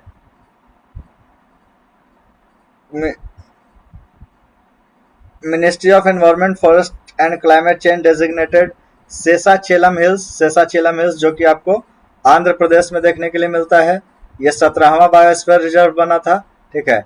और जो आपका लेटेस्ट बायोस्फीयर रिजर्व है जो कि पन्ना महाराष्ट्र में है, ठीक है, ये 18वां बायोस्फीयर रिजर्व बना था 25 अगस्त 2011 को, are included in map of man and biosphere programme of UNESCO in 2020 में इसको शामिल किया गया था। ठीक है। बायोस्फीयर रिजर्व की अगर बात करें तो इसको बिल्कुल एकदम ध्यान से देख करके याद करके रखना है। ठीक है। ये जो है आप कभी भी इसको भूलिएगा नहीं। ठीक है। इसको याद करने का तरीका बस सिंपल ये याद रखिए कि आप नॉर्थ में देखिएगा तो 2 मिलेगा, कोल्ड डिजर्ट आपको मिलेगा आपको हिमाचल प्रदेश में। ठीक है। और नंदा देवी मिलेगा आपको उत्तराखंड में। 2 हो गया नॉर्थ में। ठीक है। 2 नॉर्थ में हो गया, कोल्ड डिजर्ट और नंदा देवी। ठीक है। 5 आप देखिएगा तो आपको इधर ईस्टर्न मतलब नॉर्थ ईस्ट में मिलेगा देखने के लिए, जिसमें एक सिक्किम में शामिल है। तो सिक्किम वाला को कंचनजंगा के नाम से जानते हैं। ठीक है। आपको अरुणाचल प्रदेश में एगो मिलेगा जिसको कि दिबांग के नाम से जानते हैं। ठीक है। असम में आपको 2 मिलेगा, एगो है ढिब्रू शेखोवा, और यही जो ये जो बायोस्फीयर रिजर्व है ये भारत का सबसे छोटा बायोस्फीयर रिजर्व है। ठीक है, ढिब्रू शेखोवा, जो कि असम में मिलेगा। और असम में ही आपको मानस जो कि नेशनल पार्क भी है, ठीक है, ये एक बायोस्फीयर रिजर्व है। ठीक है। ठीक है। फिर देखिए मेघालय में देखिएगा तो यहाँ पे एक नॉर्नेक मिलेगा, यानी ये 5 का नाम याद हो गया, कंचनजंगा, दिबांग, ढिब्रू शेखोवा, मानस और आपका नॉर्नेक आपका मेघालय में पड़ता है। ठीक है। तो ये 5 और 2 7 आपको याद हो गया। अब देखिए वेस्ट टू ईस्ट अगर आप जाइएगा तो वेस्ट टू ईस्ट में आपको ध्यान में रखना है कि आपको 6 गो मिलेगा। पश्चिम से पूरब जाने में आपको 6 गो बायोस्फीयर रिजर्व मिलेगा। तो सबसे वेस्ट में अगर जाइए, और इसको ये भी ध्यान रखना पड़ेगा आपको कि कौन सबसे वेस्ट में है, कौन सबसे ईस्ट में है। कई बार ये भी पूछ दिया जाता है कि वेस्ट से ईस्ट में बताइए कि कौन कौन सा बायोस्फीयर रिजर्व इंडिया में जो है वो वेस्ट से ईस्ट के फॉर्म में जो है वो सजाया हुआ है। तो सबसे पहले आपको रन ऑफ कच्छ मिलेगा, ठीक है, जो कि एक बायोस्फीयर रिजर्व है। सेकंड में आप आइए तो यहाँ पे पंचमढ़ी मिलेगा, ठीक है, पंचमढ़ी मिलेगा, ठीक है। तीसरा में अगर आप देखिएगा तो यही मध्य प्रदेश में, सबसे पहला गुजरात में, बीच में फिर मध्य प्रदेश आइए, मध्य प्रदेश में 2 गो मिल जाएगा आपका पंचमढ़ी और पन्ना, जो कि 18वां बायोस्फीयर रिजर्व बना था। तीसरा आपका अमरकंटक मिलेगा, ठीक है। अमरकंटक जो है ये ट्राई जंक्शन पे अगेन उत्तर प्रदेश, छत्तीसगढ़ और मध्य प्रदेश के ट्राई जंक्शन पे बिल्कुल ये स्थित है, ठीक है, जिसका कि मैक्सिमम भाग जो है वो छत्तीसगढ़ और मध्य प्रदेश से ही लगता है, ठीक है। इधर उत्तर प्रदेश से बहुत कम भाग लगता है, ठीक है। तो ये आपका अमरकंटक हो गया, ये चौथा हो गया। उड़ीसा में आप देखेगा तो सिमलीपाल दिखेगा, ठीक है, बायोस्फीयर रिजर्व, और वेस्ट बंगाल में आपको सुंदरबन मिलेगा, ठीक है। अब अगेन एक चीज और देखिएगा ध्यान से यहाँ पे कि यहाँ पे जो भी एरिया मिल रहा है, यहाँ पे आपको फॉरेस्ट, एक्वेटिक यानी वाटर, ठीक है, और एटमॉस्फेयर, ये लगभग तीनों चीज बायोस्फीयर वहीं पे बनेगा, ठीक है। तो आप हिमाचल वाला एरिया में देखिएगा तो यहाँ पे कुछ जंगल वाला एरिया आपको मिलेगा, ठीक है, जो कोल्ड डिजर्ट जो है, ठीक है, मतलब कोल्ड डिजर्ट है। यहाँ पे डिफरेंट टाइप के आपको नेचुरल वेजिटेशन मिल जाएंगे, जंगल नहीं कह सकते इसको, नेचुरल वेजिटेशन अलग अलग प्रकार के मिलेंगे, ठीक है। यहाँ पे ग्लेशियर्स वगैरह मिलेंगे थोड़ा बहुत, ठीक है। यहाँ पे आपको लैंड वाला एरिया भी मिल जाएगा। तो यहाँ पे क्या है, बायोस्फीयर रिजर्व बनेगा, क्योंकि अलग अलग प्रकार के डाइवर्सिटी के यहाँ पे जानवर देखने के लिए, जीव जंतु आपको देखने के लिए मिलेगा। उत्तराखंड नंदा देवी आप देख सकते हैं, यहाँ पे भी सारा चीज वही सेम कंडीशन। कंचनजंगा में आप जाइए, ठीक है, यहाँ भी आप इधर आइएगा, डिब्रू सेखोवा, दिहांग दिबांग, दिहांग दिबांग, इधर दिहांग नदी भी बहती है, ठीक है। आपका डिब्रू सेखोवा, यहाँ ब्रह्मपुत्र नदी वगैरह यहाँ से एंटर कर रही है, इधर से जा रही है, इधर भी जंगल वाला एरिया मिल जाएगा आपको। मानस नेशनल पार्क ही है, जंगल ऑब्वियस सी बात है, मिल ही गया यहाँ पे, ब्रह्मपुत्र के आसपास में ही है, ठीक है। आपका नॉर्नेक जो है यहाँ पे हिमालयन बोल रहे हैं, हिली रीजन वगैरह है, ठीक है, यहाँ पे वाटर वगैरह का आपको जगह मिल जाएगा। सुंदरबन ऑब्वियस सी बात है, ये तो हॉट स्पॉट है, इसको कोई कहने का आवश्यकता ही नहीं है। सिमलीपाल आप देख रहे हैं, इसका कहाँ पे है, यहाँ पे भी आपको मिल रहा है पेड़ पौधा जंगल वगैरह। अमरकंटक भी आप देख रहे हैं, पन्ना, पंचमढ़ी और गुजरात का रन ऑफ कच्छ, ठीक है। यानी कि ऊपर से 2, इधर 5 और ये वेस्ट टू ईस्ट 6 हो गया, ठीक है। अब आप आ जाइए नीचे में, ठीक है। तो नीचे में अगर आप आते हैं तो ये वाला जो है यहाँ पे ट्राई जंक्शन पे है, ये वाला नीलगिरी है, ठीक है। यही इंडिया का पहला बायोस्फीयर रिजर्व नीलगिरी हो गया, ठीक है। नीलगिरी से नीचे आइएगा आपको अगस्त मलाई, ठीक है। अगस्त मलाई जो है, ठीक है, ये आपका मतलब साउथ मोस्ट कह सकते हैं कि सबसे साउथ में आपको अगस्त मलाई मिल रहा है। अगस्त मलाई के बगल में आप अगर यहाँ पे देखिएगा तो गल्फ ऑफ मन्नार है। गल्फ ऑफ मन्नार से क्वेश्चन पूछे हुए था बीपीएससी, 2 बार रिपीटेड क्वेश्चन पूछा है, सेम क्वेश्चन 2 बार पूछा है, ठीक है, मतलब अलग अलग एग्जाम में, ठीक है, 69वीं में भी और 70वीं में भी, ठीक है। तो आपका आंध्र प्रदेश में देखेंगे तो शेषाचलम, जिसका अभी बात किए थे, 17वां बायोस्फीयर रिजर्व जो है वो शेषाचलम बना था, ठीक है। तो ऊपर से 2, 5, 6, 6, 5, 11, 2, 13 और 4 इधर हो गया 17, और एक जो है आपका ग्रेट निकोबार, ये बायोस्फीयर आपको देखने के लिए मिलेगा, तो ये 18वां हो गया, ठीक है। तो इस प्रकार से आप याद कीजिएगा तो याद करने में भी आसानी रहेगा। 2 आपको ऊपर में हो गया कोल्ड डिजर्ट और नंदा देवी, 5 आपको नॉर्थ ईस्ट में हो गया कंचनजंगा, मानस, डिब्रू सेखोवा, दिहांग दिबांग और नॉर्नेक, ठीक है। वेस्ट टू ईस्ट 6 हो गया आपका रन ऑफ कच्छ, पंचमढ़ी, पन्ना, अमरकंटक, सिमलीपाल और आपका सुंदरबन। साउथ में आ जाइए तो नीलगिरी हो गया आपका, शेषाचलम हो गया, गल्फ ऑफ मन्नार हो गया और आपका अगस्त मलाई हो गया। इधर आ जाइए तो आपका ग्रेट निकोबार हो गया, ठीक है। ये चीज क्लियर है यहाँ तक? हेलो, हाँ हाँ हाँ हाँ ठीक है। तो ये वाला चीज जो है 18 एकदम याद रहना चाहिए, ये 18 में कोई कंप्रोमाइज नहीं, ठीक है। याद करना भी बहुत इजी है, ठीक है। जैसे अभी आइडिया से बताए हैं, ठीक है। उसी प्रकार से जैसे अब नेशनल पार्क है, वाइल्ड लाइफ सेंचुरी है और बायोस्फीयर रिजर्व है, ठीक है। ये जो है आपका कुछ कुछ डिफरेंस इसमें पूछा जाता है। खास करके डिफरेंस क्या पूछा जाता है, ये देखिए, जो आपका वाइल्ड लाइफ सेंचुरी और नेशनल पार्क जो है ये आपका under wild life protection act के तहत आता है, लेकिन बायोस्फीयर रिजर्व जो है ये यूनेस्को का मैन एंड बायोस्फीयर प्रोग्राम के अंतर्गत आपका बायोस्फीयर रिजर्व आता है, ठीक है। इसको ध्यान में रखिएगा। यहाँ नेशनल पार्क में क्या होता है कि हैबिटेट ओरिएंटेड होता है, ठीक है। और आपका ये भी जो होता है, ये जो होता है बायोस्फीयर रिजर्व जो होता है ये इकोसिस्टम ओरिएंटेड होता है, ठीक है। वाइल्ड लाइफ सेंचुरी जो होता है वो स्पीसीज ओरिएंटेड होता है, ठीक है, किसी खास स्पीसीज का ध्यान रखा जाता है। बायोस्फीयर रिजर्व में इकोसिस्टम का ध्यान रखा जाता है, नेशनल पार्क में आपका हैबिटेट का ध्यान रखा जाता है, ठीक है। आपका नेशनल पार्क में बात करें तो बाउंड्री फिक्स किया जाता है लेजिस्लेशन के द्वारा, ठीक है। वाइल्ड लाइफ सेंचुरी में बाउंड्रीज फिक्स्ड होते हैं, एकदम सैंक्रोसैंक्ट नहीं है, सैंक्रोसैंक्ट या फिक्स्ड नहीं होते हैं, ठीक है, ठीक है। ये मतलब किसी एक डिफाइंड एरिया पे ही कर दिया जाता है, ठीक है। जैसे सैंक्रोसैंक्ट नहीं होने के पीछे रीजन है ना कि जैसे वाइल्ड लाइफ सेंचुरी बना है, ठीक है, तो इसका कोई आप जैसे वहां पे जो स्पीसीज आ रहे हैं उनका ख्याल रखना आपको काम है, ठीक है। आप उसको क्या है कि आप ये नहीं कर सकते हैं कि बांध के नहीं रख सकते उन चीजों को, ठीक है। उनका जो अपना मूवमेंट है वो ऑल ओवर आपका मूवमेंट उनका होता रहता है, ठीक है। ये भी बाउंड्री जो है इसका लेजिस्लेशन के द्वारा फिक्स किया जाता है। टूरिज्म नेशनल पार्क में और आपका ये क्या बोलते हैं वाइल्ड लाइफ सेंचुरी में परमिसिबल होता है, लेकिन टूरिज्म जनरली बायोस्फीयर रिजर्व में परमिसिबल नहीं होता है, ठीक है। इसमें लैक ऑफ रिसर्च और साइंटिफिक मैनेजमेंट नेशनल पार्क और वाइल्ड लाइफ सेंचुरी में आपको देखने के लिए मिलता है, लेकिन बायोस्फीयर रिजर्व इसीलिए बनाया ही गया था कि इसमें रिसर्च वगैरह साइंटिफिक मैनेजमेंट इनकरेजमेंट जो है इसमें इसका हो सके, ठीक है। ये पूरा का पूरा टर्म हो गया wild life sanctuary, national park और बायोस्फीयर रिजर्व से। इसमें हम कोशिश बस यही किए हैं कि जो एग्जाम ओरिएंटेड है बस बिल्कुल उसी मतलब उसी आसपास में हम लोग चलें, थोड़ा बहुत आगे पीछे हो, बहुत ज्यादा डीप में जाने का कोशिश नहीं किया, ठीक है। अब देखिए, अब एक संस्था है IUCN, ठीक है।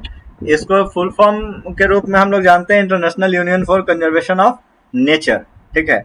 ये जो है एक संस्था है, इसका हेडक्वार्टर स्विट्जरलैंड के ग्लैंड में स्थित है, ठीक है। ये 1948 में क्रिएट किया गया था, ठीक है। और ये इवॉल्व हुआ है world's largest and most diverse environmental network के तौर पे, ठीक है।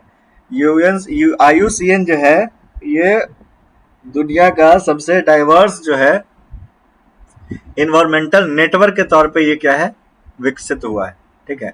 ये करता क्या है, तो ये प्रोवाइड करता है नॉलेज, ठीक है, and the tools that enable human progress, economic development and natural conservation to develop together, ठीक है।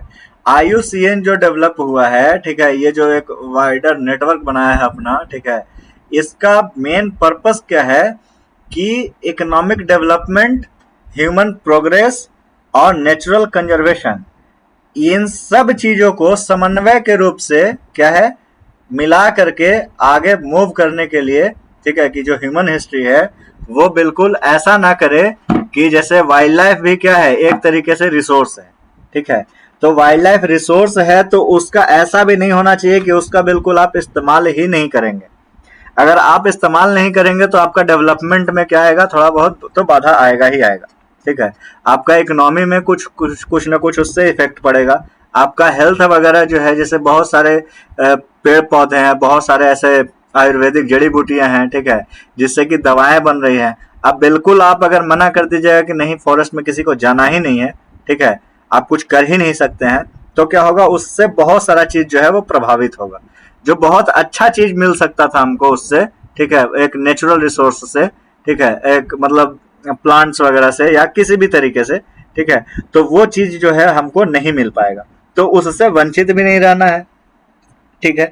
अब दूसरा बात हुआ कि आप क्या कर दिए कि नहीं नहीं ठीक है, जाओ आयुर्वेदिक दवाई जड़ी बूटी सब क्या करो तुम ले लो, कोई दिक्कत नहीं है। अब व्यक्ति आयुर्वेद के नाम पे जा रहा है, लकड़ी काट के लेके चला जा रहा है, ठीक है, तो आपको ये भी नहीं करना है, ठीक है, मतलब कहने का मतलब है कि आपका ह्यूमन प्रोग्रेस होना चाहिए, इकोनॉमिक डेवलपमेंट भी होना चाहिए, लेकिन नेचर का कंजर्वेशन भी इंपॉर्टेंट है। तो इन सब चीजों के लिए समन्वय बनाने का जो काम है, ठीक है, हालांकि वाइल्ड लाइफ प्रोटेक्शन एक्ट जो है वो इंडिया लेवल पे यही चीज कर रही है, ठीक है, उसका जो मेन मोटो जो है वो यही चीज है, लेकिन ये जो IUCN है इसी चीज को इंटरनेशनल लेवल पर लेकर के गया है, ठीक है, एक्चुअल में इंटरनेशनल लेवल से ही मतलब अपने इंडिया लेवल पे आया है, ठीक है, क्योंकि ये 1948 में ही बन गया था, ठीक है। तो ये कुल मिलाकर के बात है। ये क्या करता है, ये रिसर्च करता है, IUCN क्या करता है, रिसर्च करता है, डाटा को एनालाइज करता है, डाटा एनालाइज करके कुछ पब्लिशेस करता है, ठीक है, कुछ चीजों को ये पब्लिश करता है, ठीक है। इसके अंतर्गत क्या है ना, ये जो ऑर्गेनाइजेशन है, ठीक है, ये एक प्रोवाइड करता है बुक, ठीक है, या कह लीजिए कि लिस्ट, ठीक है, और उस लिस्ट को प्रोवाइड करने के साथ साथ आपको मेंटेन करने का काम करता है, ठीक है, और उस बुक को या जो लिस्ट होता है उस लिस्ट को हम लोग कहते हैं रेड लिस्ट या रेड डाटा बुक, ठीक है। रेड डाटा बुक जो कहते हैं, ठीक है, ये IUCN के द्वारा सबसे पहले 1966 में इशू किया गया था। और ये जो रेड डाटा बुक जो आपका पब्लिश करता है, इसमें 3 प्रकार के पेजेस होते हैं, ठीक है, एक होता है पिंक पेज, एक होता है ग्रीन पेज और एक होता है रेड पेज, जिसको कि बिल्कुल ध्यान में रखना पड़ेगा, क्योंकि एज इट इज पूछा जाता है कि रेड डाटा बुक या रेड लिस्ट के अंतर्गत जो पिंक पेजेस हैं वो किस टाइप के स्पीसीज को डिनोट करते हैं, ठीक है। तो जो पिंक पेज होता है वो क्रिटिकली इंडेंजर्ड स्पीसीज को डिनोट करता है, ठीक है। ग्रीन पेज जो होगा वो आपको बताएगा कि ये जो स्पीसीज है वो पहले तो इंडेंजर्ड था लेकिन अब रिकवर हो गया है, ठीक है। ग्रीन पेजेस क्या बताएंगे कि पहले इंडेंजर था लेकिन अब रिकवर हो गया है। रेड पेज क्या बताएगा, थ्रेट ऑफ बीइंग इंडेंजर्ड, ठीक है, मतलब कि ये इंडेंजर्ड हो सकता है भाई अगर ध्यान से काम नहीं किए तो, ठीक है। यानी कि पिंक पेज क्या करेगा, क्रिटिकली इंडेंजर्ड को दर्शाएगा, ग्रीन पेज बताएगा कि पहले इंडेंजर्ड था अब रिकवर हो गया है, और रेड पेज क्या कहेगा, थ्रेट बताएगा कि इंडेंजर्ड होने का इसको थ्रेट है, ठीक है, कि मतलब ये रेड लिस्ट में जा चुका है, सॉरी रेड लिस्ट में नहीं जा चुका है, ठीक है, हाँ मतलब रेड लिस्ट में जा चुका है, मतलब कि क्या है कि ये इंडेंजर्ड होने का इस पे खतरा आ गया है, ठीक है। अगर इंडिया की बात करें तो IUCN का स्टेट मेंबर 1969 में बना था, ठीक है। IUCN का ऑफिस एस्टेब्लिश हुआ इंडिया में, नई दिल्ली में, कब, 2007 में।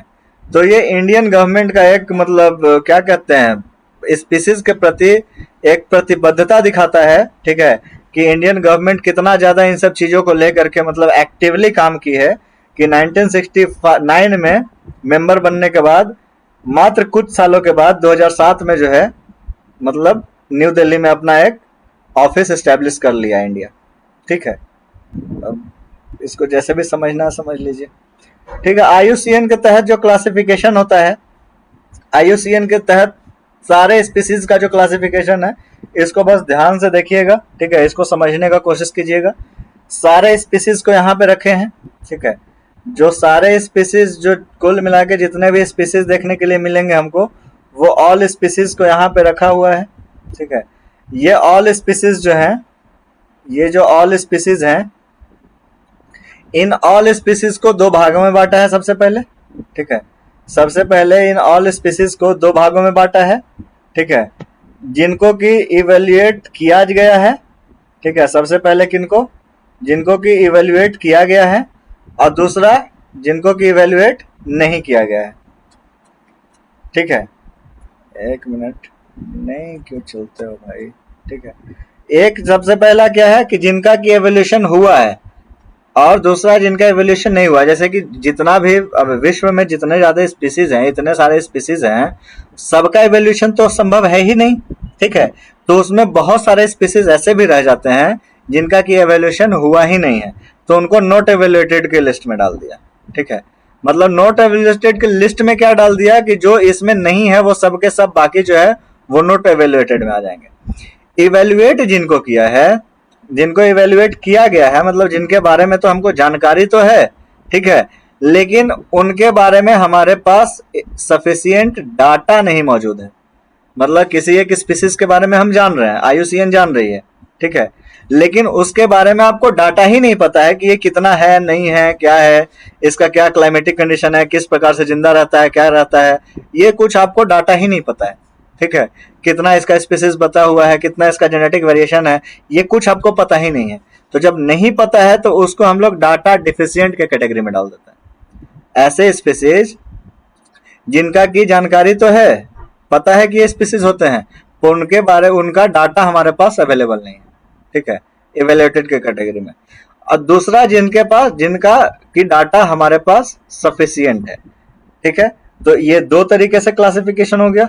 अब जिनका डाटा सफिशिएंट है, ठीक है, उसमें क्या किया है, उसको 5 भाग में डिवाइड किया है, ठीक है, जो कि डाटा सफिशिएंट है, जिसके बारे में हमको जानकारी है, उसको 5 भाग में क्लासिफाई किया है।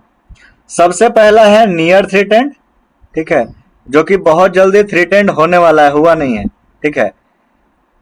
दूसरा क्या है, लिस्ट कंसर्न में है, ठीक है, कि मतलब रहने दो, इसको कोई दिक्कत नहीं है, इसका इससे रिलेटेड कोई कंसर्न नहीं है, ठीक है। तीसरा जो है वो बहुत इंपॉर्टेंट है, सबसे ज्यादा क्वेश्चन इसी से आता है, जिसको हम लोग थ्रेटेंड स्पीसीज कहते हैं, ठीक है। ये लिस्ट कंसर्न है, इस पे ज्यादा चिंता करने का आवश्यकता नहीं है।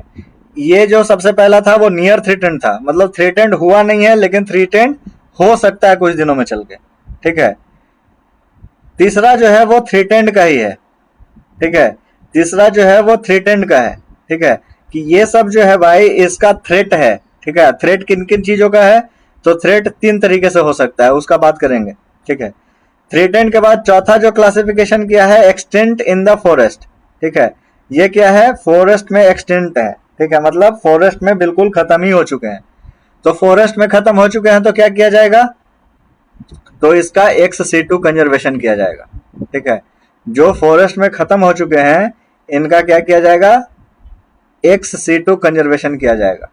और पांचवा जो है वो क्या है, बिल्कुल एक्सटिंक्ट है, ठीक है, कि ये जो प्रजाति, हाँ कभी जानते थे कि डायनासोर होता था, पर अब डायनासोर जो है वो खत्म है, मतलब डायनासोर क्या है, एक्सटिंक्ट स्पीसीज है। तो सबसे पहले तो इसको 5 भागों में बांटा गया, near threatened, list concern, threatened species, extent in the forest और आपका एक्सटिंक्ट, ठीक है, ये 5 भागों में बांटा गया। किसको, जिसका डाटा सफिशिएंट था हमारे पास, ठीक है। अब उसमें भी जो थ्रेटेंड स्पीसीज हैं इनको 3 भाग में बांटा गया है, कि थ्रेटेंड तो है पर कैसे, ठीक है, तो क्रिटिकली इंडेंजर्ड है, ठीक है, या इंडेंजर्ड है, या क्या है, वल्नरेबल है, ठीक है। जो वल्नरेबल होगा इस पे क्या है, ध्यान दिया जाएगा कि बिल्कुल ऐसा ना हो कि ये इंडेंजर्ड में आ जाए। जो इंडेंजर्ड आएगा उसके प्रोडक्शन रिप्रोडक्शन पे, उसके लाइफस्टाइल पे ध्यान रखा जाएगा, उसको अच्छा से पोषण किया जाएगा, उसको ये नहीं कि ये वाला इंडेंजर्ड जो है वो क्रिटिकली इंडेंजर्ड में चला जाए।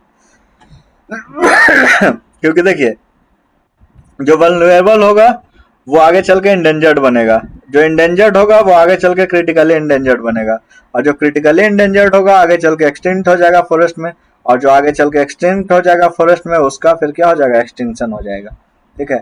तो इसको इस रेंज में जो है वो बिल्कुल ध्यान में रखिएगा, ठीक है। यहाँ पे लिस्ट कंसर्न को इधर लिखना चाहिए था, नियर थ्रेटेंड को इधर लिखना चाहिए था, ठीक है। सबसे पहले आएगा लिस्ट कंसर्न, उसके बाद नियर थ्रेटेंड, थ्रेटेंड के बाद थ्रेटेंड, थ्रेटेंड के बाद आपका एक्सटिंक्ट इन फॉरेस्ट, उसके बाद एक्सटिंक्ट, ठीक है। ये जो चीज है इसको बिल्कुल ध्यान में रखेगा। और इसी में क्या है ना, इसी में क्या है कि कई बार किसी किसी स्पीसीज को थ्रेटेंड से डाल करके, इंडेंजर्ड से डाल करके क्रिटिकली इंडेंजर्ड में डाल दिया जाता है।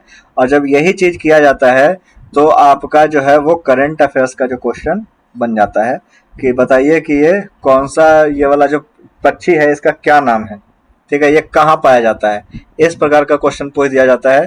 तो लोगों को लगता है कि भाई इतना डीप में जाके क्वेश्चन पूछ रहा है, बट एक्चुअली क्वेश्चन यहीं से है, ठीक है, कि अगर किसी स्पीसीज को इंडेंजर से क्रिटिकली में डाल दिया गया, या कोई थ्रेटेंड से आपका नियर थ्रेटेंड में पहुंच गया, थ्रेटेंड था पहले अब लिस्ट कंसर्न में पहुंच गया, नियर थ्रेटेंड से थ्रेटेंड में, मतलब कोई भी आपका इंटरचेंज हुआ है तो उससे क्वेश्चन जो है वो पूछ सकता है। ठीक है, अब हमको लगता है कि आज के लिए इतना ही रहने देना चाहिए, क्योंकि अब साइट्स कन्वेंशन है, साइट्स कन्वेंशन को हम शाम में देखते हैं, ठीक है। और अभी